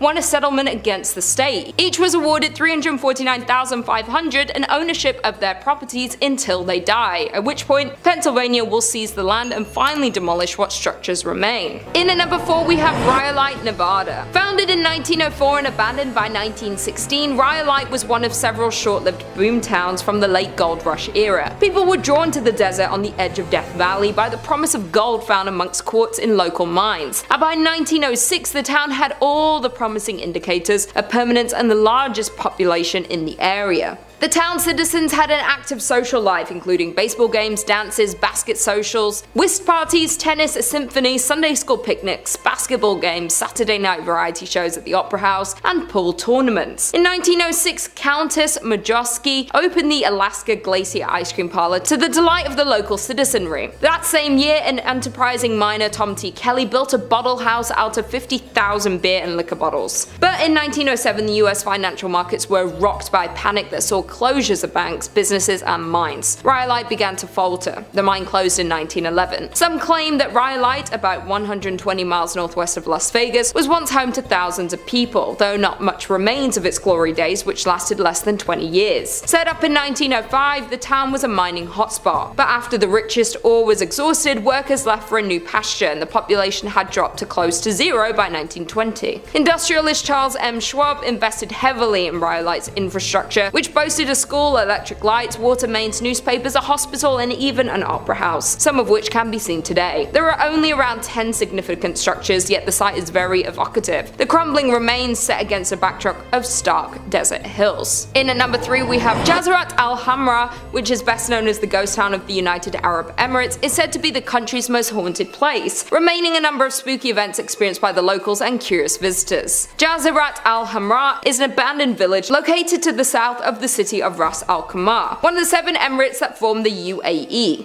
The coastal territory is the region's best example of a pre-oil village, displaying 3 distinct types of early and mid-20th century Gulf architecture. The town of Ras Al Khaimah is the crumbling remains of a once thriving fishing village. The name translates to Red Island for the red and bronze color of the sand on which the town was built. The former tidal island was predominantly home to the Zab tribe, who by 1831 developed the area into a renowned pearling trade center. It was home to over 4,000 inhabitants and dozens of fishing and trading ships, and with its good fortune came expansion that continued well into the start of the 20th century. But by 1968, Al Jazrat al-Hamra became nothing more than an abandoned town. due to a clash between the tribe and Sheikh Saka bin Mohammed of Ras Al Khaimah due to some unclear reasons, thus most of them migrated to Abu Dhabi. The village consisted of 334 buildings including 18 shops and 11 mosques, and is nearly unchanged since its people left in 1968. Al Jazarat Al Hamra, now filled in patch of land in the south of Ras Al Khaimah, remained abandoned and untouched. However, rumor has it that this extraordinary quiet and silent village is extremely haunted by the jinns. People even gossip that they can hear the strange noise and disembodied voices near the beach of this ghost village. Many visitors also assert that they felt uneasy, like danger was lurking, waiting for them when they pressed on further into the haunted village. Some of them even claim to have reported seeing unexplainable handprints on the ruined pillars and walls and experienced many more paranormal things within this haunted ghost town. In at number 2 we have Pyramid in Norway. Some say that the Soviet town of Pyramid in Norway was abandoned overnight, and for a good reason. Located in Svalbard, an archipelago situated between Norway and the North Pole, Pyramiden can be reached by boat from about mid-May until the beginning of October, when waters bordering the town are free from sea ice. Established in the 17th century, the town was used as a base for whaling and walrus trapping. Though at the start of the 20th century the culture shifted to coal mining. At first Pyramiden was a sleepy place with hardly any residents at all, but after World War II the Soviets allocated more money to the town. They constructed dozens of new buildings, including a hospital, a recreation center called the Cultural Palace, and a large cafeteria. In the 1980s the town's population reached its peak of more than 1,000 people, but not long due to the wake of the Soviet Union's dissolution the town would be left completely abandoned. As when the Soviet Union fell apart, mining stopped in Pyramiden and the miners had to leave. On March 31st, 1998 the last coal was extracted from the mine, and the approximately 300 workers who still lived there began shipping out. The residents never returned, and today the town still stands much as it was when the last men departed. Number 2. Varosha, Cyprus. Coming up next on our list is going to be Varosha in Cyprus. Once a shining playground for the glitzy and glamorous, this paradisal resort in the Mediterranean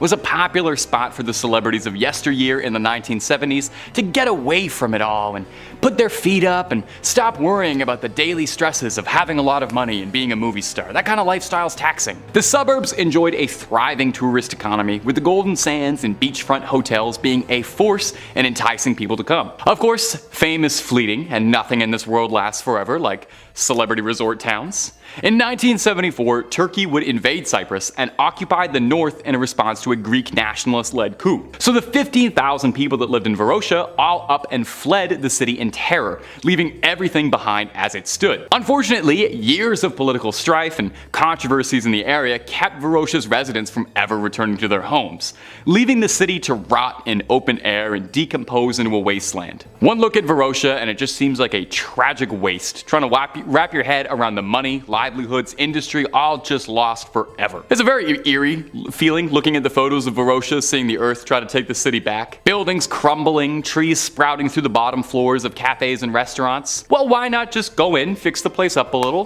sweep up, clean it? Well, decades of neglect have done inconceivable damage to the infrastructure. The city has crumbled and wasted away so much that experts estimate that it would take upwards of $12 billion to make the decrepit city livable once again. So for the time being, it'll probably remain as a time capsule, frozen from better years where things were bright for this forgotten city. Number 1. Oradour sur Glace. Our final entry for this list today is going to be the somber story of the village of Oradour sur Glace, an abandoned town in France, infamous for being host to one of the worst massacres in French history during the Second World War. It's believed that the attack was an act of revenge because of the village's support of the resistance. So as retaliation, German soldiers rounded up 642 residents and killed them, and burned the houses to the ground. Some were fired at, while others were locked in a church that was burned. The only people from the village who managed to survive the horror were those that played possum and fled out into surrounding forests after the invading soldiers had all left. After the war had ended, nearby there was a new Oradour sur Glace built nearby, but the original village, what's left of it at least, was ordered to be left untouched by President Charles de Gaulle, who insisted the village must be left standing as a monument to honor the dead who had been wrongfully taken too early. So, not quite a ghost town in the sense that there's stories of hauntings or chills through the night, but haunting in a certain sense, definitely. Coming in at number 5, Poveglia Island, Italy. At first glance, Poveglia Island may seem like a picturesque Italian island. However, it is actually home to one of the scariest haunted hospitals in the world. For more than 100 years, beginning in 1776, the island was used as a quarantine station for those suffering from the plague and other diseases, and later as a mental hospital. The hospital itself was an absolute nightmare, with one doctor in particular being known for performing cruel experiments on patients, oftentimes with no anesthetic, sanitization, or even respect for keeping the patients alive. Now, some reports say that karma got to the doctor, and he in turn began to suffer from all the tortures of the dead, because he eventually flung himself from the hospital's bell tower, killing himself in hopes of freeing himself. The hospital was met by a lot of death, with it rumored that 50% of the soil there is human ash. As you would expect, the island is now home to some terrifying paranormal activity, with people risking their own safety to explore the abandoned hospital, but those that do often leave shaken, claiming they felt watched. Some even claim to have seen shadows that followed them around the place, heard voices, or seen things move by themselves. Very creepy indeed. Coming in at number 4, TransAlggony Lunatic Asylum, West Virginia. Also known as the Western State Hospital, this was a Kirkbride psychiatric hospital that was in operation between 1864 to 1994 in West Virginia. Now, this asylum, like the rest of our list, has quite the reputation due to the barbarism that took place at the hospital. Not to mention, it was also one of the most popular haunted hospitals in America for that very reason. Now, prior to the construction of the hospital, its grounds saw a lot of bloodshed, with Civil War soldiers being killed on the grounds, even before the building was fully erected. Originally designed to house 250 patients in solitude, the hospital holds 717 patients by 1880, 1,661 in 1938, and over 1,800 in 1949. At its peak, 2,600 in the 1950s in overcrowded conditions. TransAlggony quickly became home to more violence than anyone could have ever imagined over the course of the next century. At the height of its use, the asylum became infamous for being home to staff abuse and having incredibly violent patients who were often left unattended. Now, it seems as though the former asylum has some ghostly residents, including that of a young girl named Lily, who died alone just wanting to play with someone. Another ghostly denizen is Ruth, a woman who was placed in TransAlggony due to being so violent. To this day, she still seems to have a vendetta against people, with many claiming to be attacked by unseen hands that allegedly are her own. Coming in at number 3, we have Severals Hospital, England. Severals Hospital is a former psychiatric hospital located in Colchester, Essex, formerly managed by the North Essex Partnership University NHS Foundation Trust. It quickly became one of the scariest and most haunted hospitals in the entire world. Now, for a period of time, this was the leading hospital for electroshock therapies, as well as lobotomies in all of the UK. In the 1950s, psychiatrists experimented with new treatments on patients, now considered unsuitable, such as the use of frontal lobotomy. Many of the patients housed at Severals Hospital weren't even mentally ill, yet were still given these barbaric treatments. In fact, in some of the records, patients range from women who gave birth out of wedlock to moody teenagers. Following the treatments, many people were never the same, with some even passing away during the stay at their hospital. During World War II, the hospital was severely affected due to bombs being dropped by Germany, resulting in 38 women being killed, with many more injured. Now the hospital is closed, however, people that visit the grounds often report a very deep sense of fear, sorrow, and even mourning. Some visitors have even reported to see shadow people lurking in the corners of some of the rooms. As of today, the hospital is no longer open to visitors, with it remaining completely abandoned. However, some urban explorers still roam the remains to see if the hauntings are true.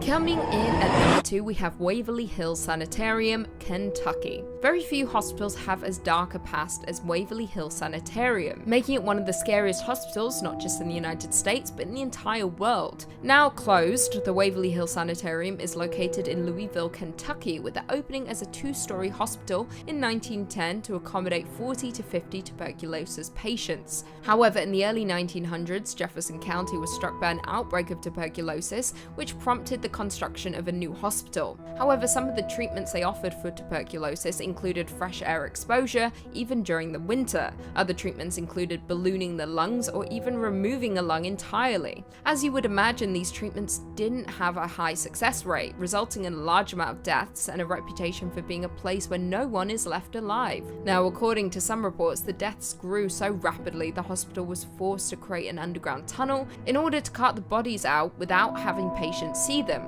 The tunnel was an entrance and exit for the workers of the sanitarium. It was built on the first floor with the rest of the building. They did this to increase morale, as patients were finding it a little upsetting to see deceased patients be carted away, so the hospital decided to perform those acts more discreetly via the tunnel. They also believed that this would help lower the disease's spreading rate.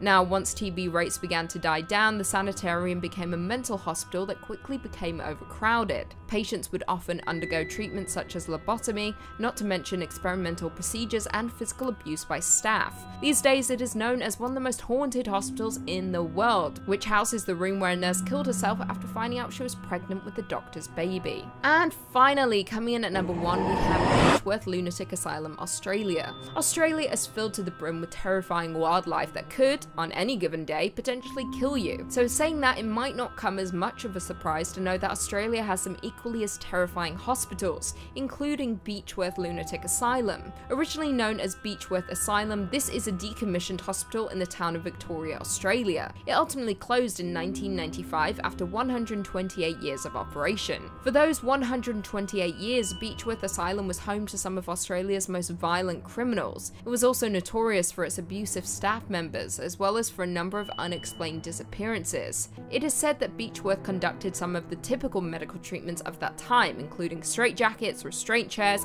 and isolation cages, all of which were standard forms of treatment for those suffering from mental illness. Now, all it took to land you in Beechworth Asylum was a couple of signatures, one from a friend or relative, and the other from a doctor. So saying that, it was easy for people to get rid of husbands or wives that they didn't want around anymore. Now, with such a troubled past, it will come as no surprise to learn that Beechworth is haunted, with one sighting involving the ghost of a nurse, Matron Sharp, who was said to wander the halls of the asylum, presenting a comforting presence. One of the cruelest aspects of Beechworth was what is known as ha-ha walls. Now, the key feature of these walls was a trench built on the interior of the asylum's walls. Now, this in turn made the wall appear low enough that it seemed that the inmates weren't actually imprisoned, whereas on the inside it ensured that none of them could actually escape. Number 5 on this list is the Beechworth Lunatic Asylum. Located in Australia, this is one of the most haunted asylums in the entire world. Thrillist says, formerly the Mayday Hills Lunatic Asylum, now La Trobe University's scenic Beechworth campus, this place saw 128 years of terror before closing in 1995. Apparently 9,000 patients died here over the years, and people were so fast and loose with the term lunatic that few patients ever left the premises alive. It comes as no surprise that a few people lingered after death. Faces floating in windows are a common sight, along with Matron Sharp doing her rounds and children laughing. Tommy Kennedy, who used to transport the dead out of the asylum and died there himself, still hangs around. There's also a woman who was thrown out of a window and died in front of the hospital because she was Jewish and the only person allowed to move her, a rabbi, couldn't make it to Beechworth sooner. Yeah, so clearly this place has seen its fair share of trauma throughout the years, folks. 9,000 people is a lot of people who have died. Like, we're talking about a small town's worth of human beings who died at this freaking asylum. And as exampled by that poor Jewish woman, these deaths weren't all from natural causes either. There was said to be some sick workers here, people who were twisted and got off on hurting others, people who worked at the asylum but probably would have been better suited to be in it themselves. Asylums in general are already susceptible to haunting considering what's going on, but when you have this amount of death and atrocities take place, it just makes it that much easier for ghosts and paranormal entities to cling on. Many of the locals don't even come close to this place anymore, and a lot of the tourists who do go here thoroughly regret that decision soon afterwards. These entities are angry and want to punish those who are living for what happened way back then. I don't recommend being one of the people who gets punished. Number 4 on this list is the Gonjiam Psychiatric Hospital. If you had a mental illness, then I promise you this is not where you wanted to end up. Thrillist says, believed to be one of the most haunted spots in South Korea, this abandoned psych hospital could be the basis for the next Stephen King novel based on its checkered history. According to local lore, patients here began dying mysterious deaths one after the other, forcing the facility to shut down. Many believe the murderous owners of the place was to blame, claiming that he kept patients as hostages only to flee to the States when families of the deceased demanded explanations. There are also rumors of doctors going insane, rivaling their patients in madness. So literally folks, if you ended up here, then there was a pretty good chance that not only did you not get the help that you needed, but you also just died. Whether this was because of the sick owners or the doctors, who even knows? That much death has left behind its mark though, and now this place looks like a safe haven for ghosts and everything paranormal. There's also been talk of a creature that lurks here, a creature that was actually the cause of all this death to begin with and is lurking, waiting for somebody to stop by and take them next. If I was you, I wouldn't want to be that person. Number 3 on this list is the TransAlggony Lunatic Asylum. This is a scary masterpiece, folks.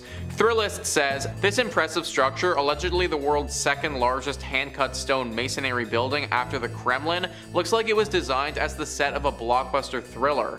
Built around the Civil War era, the asylum was designed to house around 250 patients, but ended up holding more than 2,400, including for a brief period, the infamous Charles Manson.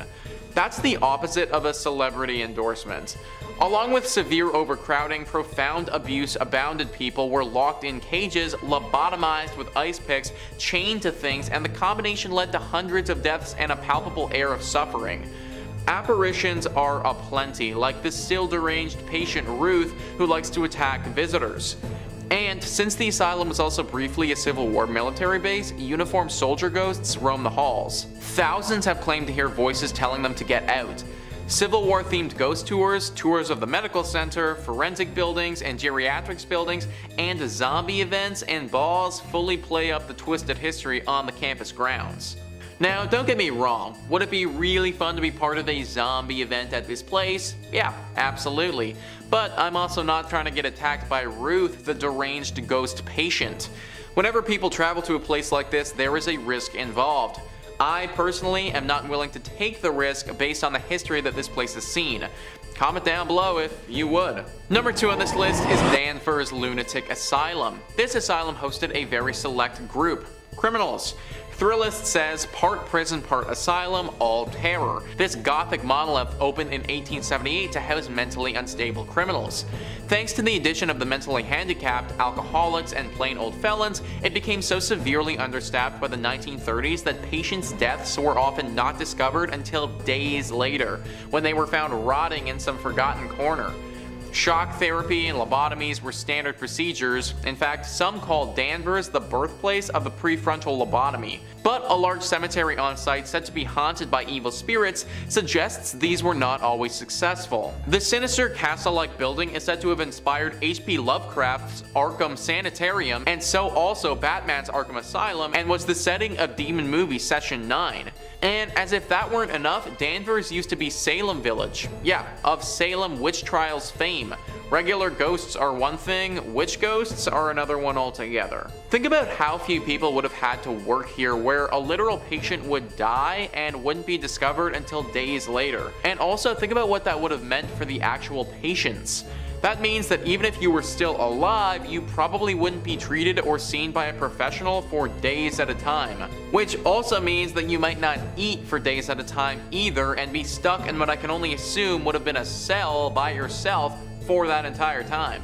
This would have been a horrible place to go, even if it was just for criminals. Because of all of this, it is now deeply haunted and a place I highly recommend avoiding. And finally, number 1 on this list is the Waverly Hills Sanatorium. This is an asylum that I've talked about a few times on this channel before, which speaks to how haunted it actually is. Thrillist says, with an alleged 63,000 deaths taking place inside its walls, this place is up to its eyeballs in spirits, not surprisingly topping lists of America's most haunted spots. Originally built as a tuberculosis hospital in 1910, the building saw many die from the disease, but tales of mistreatment and dubious human experimentation trickled out, and patients left the premises in what was known as the death tunnel or body chute. Apparitions including Timmy, a boy who likes to play with rubber balls who's been caught on tape, the nurse who hanged herself in room 502, another nurse who fell from the same room's window, and scattered screams and footsteps have all been seen. 63,000 deaths. And here we were thinking that the 9,000 in the other place was bad, here's 63,000 more. Any place that has a death tunnel and a body chute, that should not be a place meant for rehabilitation and seeking help. We are talking about some sick stuff that went on here. I would get into some of the rumors associated with the human experimentation, but I honestly don't think that YouTube would let this video stay up if I did. There are a plethora of ghostly spirits that haunt this place now. Dark spirits that have lost all sense of humanity and are more demon than spirit. This is a spot that must be avoided at all costs. Number 5. The Warner Brothers Jungle Habitat. Originally opening on July 19th of 1972, this park closed its doors by 1976, which is a really bad timeline for a theme park that was technically never completed. The first time Jungle Habitat made headlines was only months after it first opened for business, when an Israeli tourist named Abraham Levy was riding through the safari in a taxi cab and decided to roll down the window to get a better look at some of the animals roaming about. 2 lions attacked the car and mauled the 26-year-old tourist, causing lacerations to his face and shoulder. He took credit for the harm, citing his own foolishness, which helped to dodge a media onslaught. Well, for the most part. By the end of the year, reports of animals escaping into the wilds of West Milford were far too many in volume to be ignored. Besides sightings of harmless animals like peacocks, there were rumors spreading about dangerous animals such as a pack of wolves and a lion being sighted along local roads. These sentiments, voiced 28 years ago, are identical to the rumors still running rampant today. Yep, you heard me, today. Tales told by West Milford residents who have looked out in their backyards include wandering ostriches and a band of baboons running amok in the town's pharmacy. Emus, baboons, and even wolves are just some of the uncaged critters which were known to have escaped the park. I feel like I found the origins for the Night at the Museum franchise. On July 8th of 1974, a 68-year-old visitor from Long Island was grabbed by the trunk of a baby elephant, which then slammed her against a fence and bit her. The woman, Elizabeth Ennis, was later awarded $200,000 by a court. In an account in the New York Times, she claims the elephant bit her on her right hand, and because of the trauma incurred by being slammed into the fence, she had persistent pain in her right side that prevented her from lifting heavy items. Her husband was awarded $5,000 for loss of companionship. So the animals at the park also had a tendency to damage the cars that passed through. An e-museum for the park says that tigers like to bite and pop car tires, and monkeys like to rip antennas off of cars. Sounds like a lack of good animal training and boundaries to me. So right after the park closed in 1976, some animal carcasses were left outside. This pile grew until 30 animal bodies, including that of an elephant, a bison, a camel, some zebras, were all left lying until April, when the ground had thawed enough to finally bury what was left of the bodies. The 6 months that they were left exposed was a violation of state laws, which stated that any animal should be buried within 48 hours of its death. Despite this violation, Warner Brothers was not sanctioned. Jungle Habitat is gone now, but not forgotten. Reports of mysterious kangaroo sightings in remote corners of West Milford still turn up from time to time. Number 4. Under the Sea Gone Wrong. Disney's River Country was the first water park at Walt Disney World, and possibly the first themed water park ever. Look, as much as I love Disney World, and I'm mentally planning my next trip back, I'm here to call a spade a spade. Some consider River Country to be the first water park anywhere, but that depends on how you define a water park. Yes, River Country opened almost a year before Wet n Wild in Orlando, but there were public pools and lake parks with water slides and other aquatic play equipment long before River Country opened. So just as Disneyland had reinvented the amusement park 21 years earlier, River Country reinvented aquatic recreation. The water park's grand opening was on June 20th of 1976, and on Thursday, August 28th of 1980,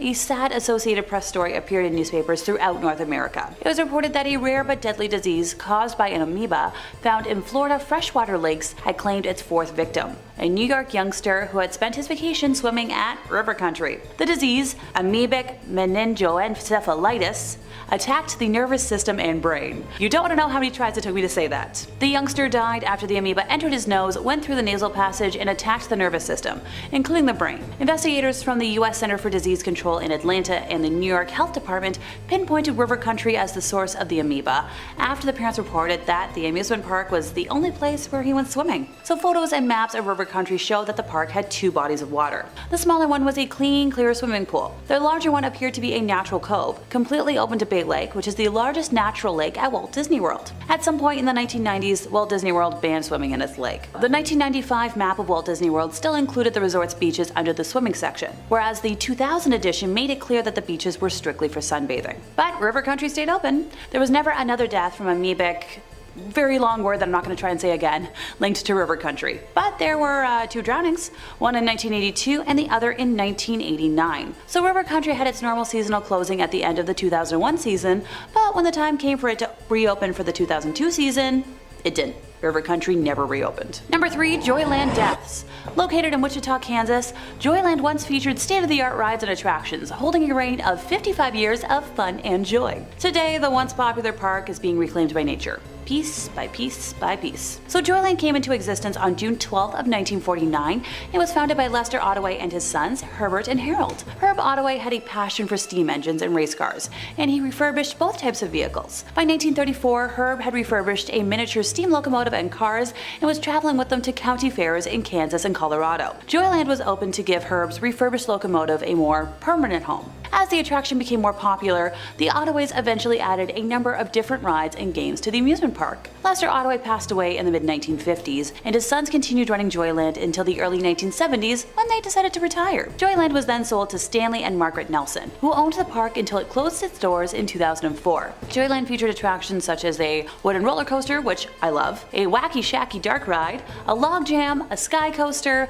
bumper cars, a carousel, and a Ferris wheel. On April 6th of 2004, a 13-year-old girl was enjoying a Ferris wheel ride with her friends when the restraint bar holding them in came undone. The young girl fell more than 30 feet, suffering multiple head, arm, and leg injuries. The Ferris wheel was immediately closed while both private and federal investigators looked into whether everything was safe and up to code. The ride was later reopened after these investigations were wrapped up. Also, another notable ride at Joyland was the wooden roller coaster that was known as the Nightmare. Although the roller coaster was a staple at the amusement park, it too saw its fair share of injuries, which is a shame. Like, I really love wooden coasters. On May 25th of 1977, somebody in the single digits of age stood up in one of the carts and fell, died at the scene from the injuries sustained from the fall. Another death occurred 20 years later, on August 27th of 1998, when 35-year-old maintenance worker Kevin Briley was under the ride trimming the grass. He stood up and was tragically hit by the coaster and passed away. My heart hurts telling that tale because, like I said already, I'm such a huge lover of traditional wooden roller coasters. You know, there's just something about narrowly avoiding whiplash that I personally find thrilling. And go figure, Joyland closed its doors in 2004. Number 2, doomed before it could open. The Pryyot amusement park was set to have its grand opening on May 1st of 1986, in time for the May Day celebrations, but these plans were cancelled on April 26th when the Chernobyl disaster occurred, just a couple of kilometers away. Several sources report that the park was opened for a short time on April 27th before the announcement to evacuate the city was made to distract, residents from the unfolding disaster nearby. Constructed under the Soviet Union as a park of culture and rest, typical of many large cities in the then Soviet Union, the amusement park's attractions were manufactured by the Yeskik-based firm Attraction, who were responsible for the construction of many of the amusement parks which remain to be seen around the former Soviet Union today in various states of repair. Located northwest to the Palace of Culture in the center of Pripyat, the park had 5 attractions. The iconic 26-meter Ferris wheel titled Circular Overview, Autodrome bumper cars, a paratrooper ride called Chamomile, Russian swing boats, and also a carnival Pew Pew game. Fun fact, the successor to the original company is still manufacturing the Ferris wheel, paratrooper, and bumper cars to the similar designs as of 2017. Radiation levels around the park kind of vary though. The liquidators washed radiation into the soil after the helicopters carrying radioactive materials used the grounds as a landing strip, so concrete areas are less radioactive. However, areas where moss has built up can emit levels amongst the highest levels of radiation in the whole of Pripyat. So the Ferris wheel actually made news in September of 2017 when Polish tourists turned it mechanically for the first time since 1986. Thankfully, they returned it back to its original position, but kind of neat that it could still work. Number 1, a cursed history. Lake Shawnee Amusement Park opened its doors in 1926 when proprietor Conley Snidow Sr. purchased the land. His vision to build a place for local families to relax and enjoy time together was realized as the coal miners from local towns descended on it each year, making it a fantastic destination for summer vacations. The park was full of activities. It featured a man-made swimming lake, a racetrack, concessions, and cabins for visitors, looking for an overnight stay. The big cornerstones were the Ferris wheel and the swings, 2 rides that were popular with everyone who spent time at the park. And you know what? That all sounds pretty idyllic to me. Tragedy though began to grip the amusement park in the 1950s, when several deaths shocked locals. A young girl's life ended on the swing ride when a delivery truck backed into her seat, killing her in place. Another youngster lost his life when he drowned in the swimming pool after his arm got stuck in a drain pipe. And by 1966, this amusement park closed its doors to the public, and the land sat dormant for decades. In the 1980s, the park again welcomed visitors when Gaylord White acquired the land and set out to restore it to its former glory. In addition to purchasing a Ferris wheel, he found a swing ride that seemed just like the swings that once thrilled guests. Now, fun fact, when they installed the swings on the property, they realized the swings weren't just similar, they were the exact same swings from years prior, something that they decided to advertise during the grand reopening. The Lake Shawnee Amusement Park welcomed tens of thousands of visitors during its second run, which ran for just 3 years in the 1980s. Unfortunately, high insurance prices forced the White family to close their doors for the second and final time after those couple of short seasons, forcing them to pivot to other activities to keep the land active. They hosted fishing tournaments in what used to be the swimming lake, and they planned to create a space on the property for mud bogging, a motor sport the family knew would draw crowds to watch. While excavating a mud bogging track, the White family made a series of surprising discoveries that added depth to the property's history. For starters, the park was built over a Native American burial ground, with an archaeological dig uncovering 13 bodies, mostly young folks. In the 1700s, the property was the active home base for the Native Americans until they seemed to suddenly disappear. Among the bracelets, clothing, and tools that excavators found, they also found mass graves that suggested as many as 30,000 people had been buried on the property. But, that's not the darkest history of the land. In 1783, Mitchell Clay was the first European settler to make a home in the area, which was heavily inhabited by the Shawnee Native American tribe. So while Clay was gone to town one day, the Shawnees surrounded 3 of the Clay descendants who were working in the fields. Bartley met his end first, and Tabitha, hearing the explosion, ran to her brother, where she was attacked and cut by a stabby implement. Her body was dismembered, and both of their scalps were taken by the entire group. Their brother Ezekiel was captured and burned at the stake. A historical marker on the road leading to the park commemorates their memories. One could wonder if the tragic history of the grounds is the reason for the 6 deaths that occurred at the park, eventually leading to it being closed down in 1966. And many locals, including the park's new owner, claim the park to still be haunted.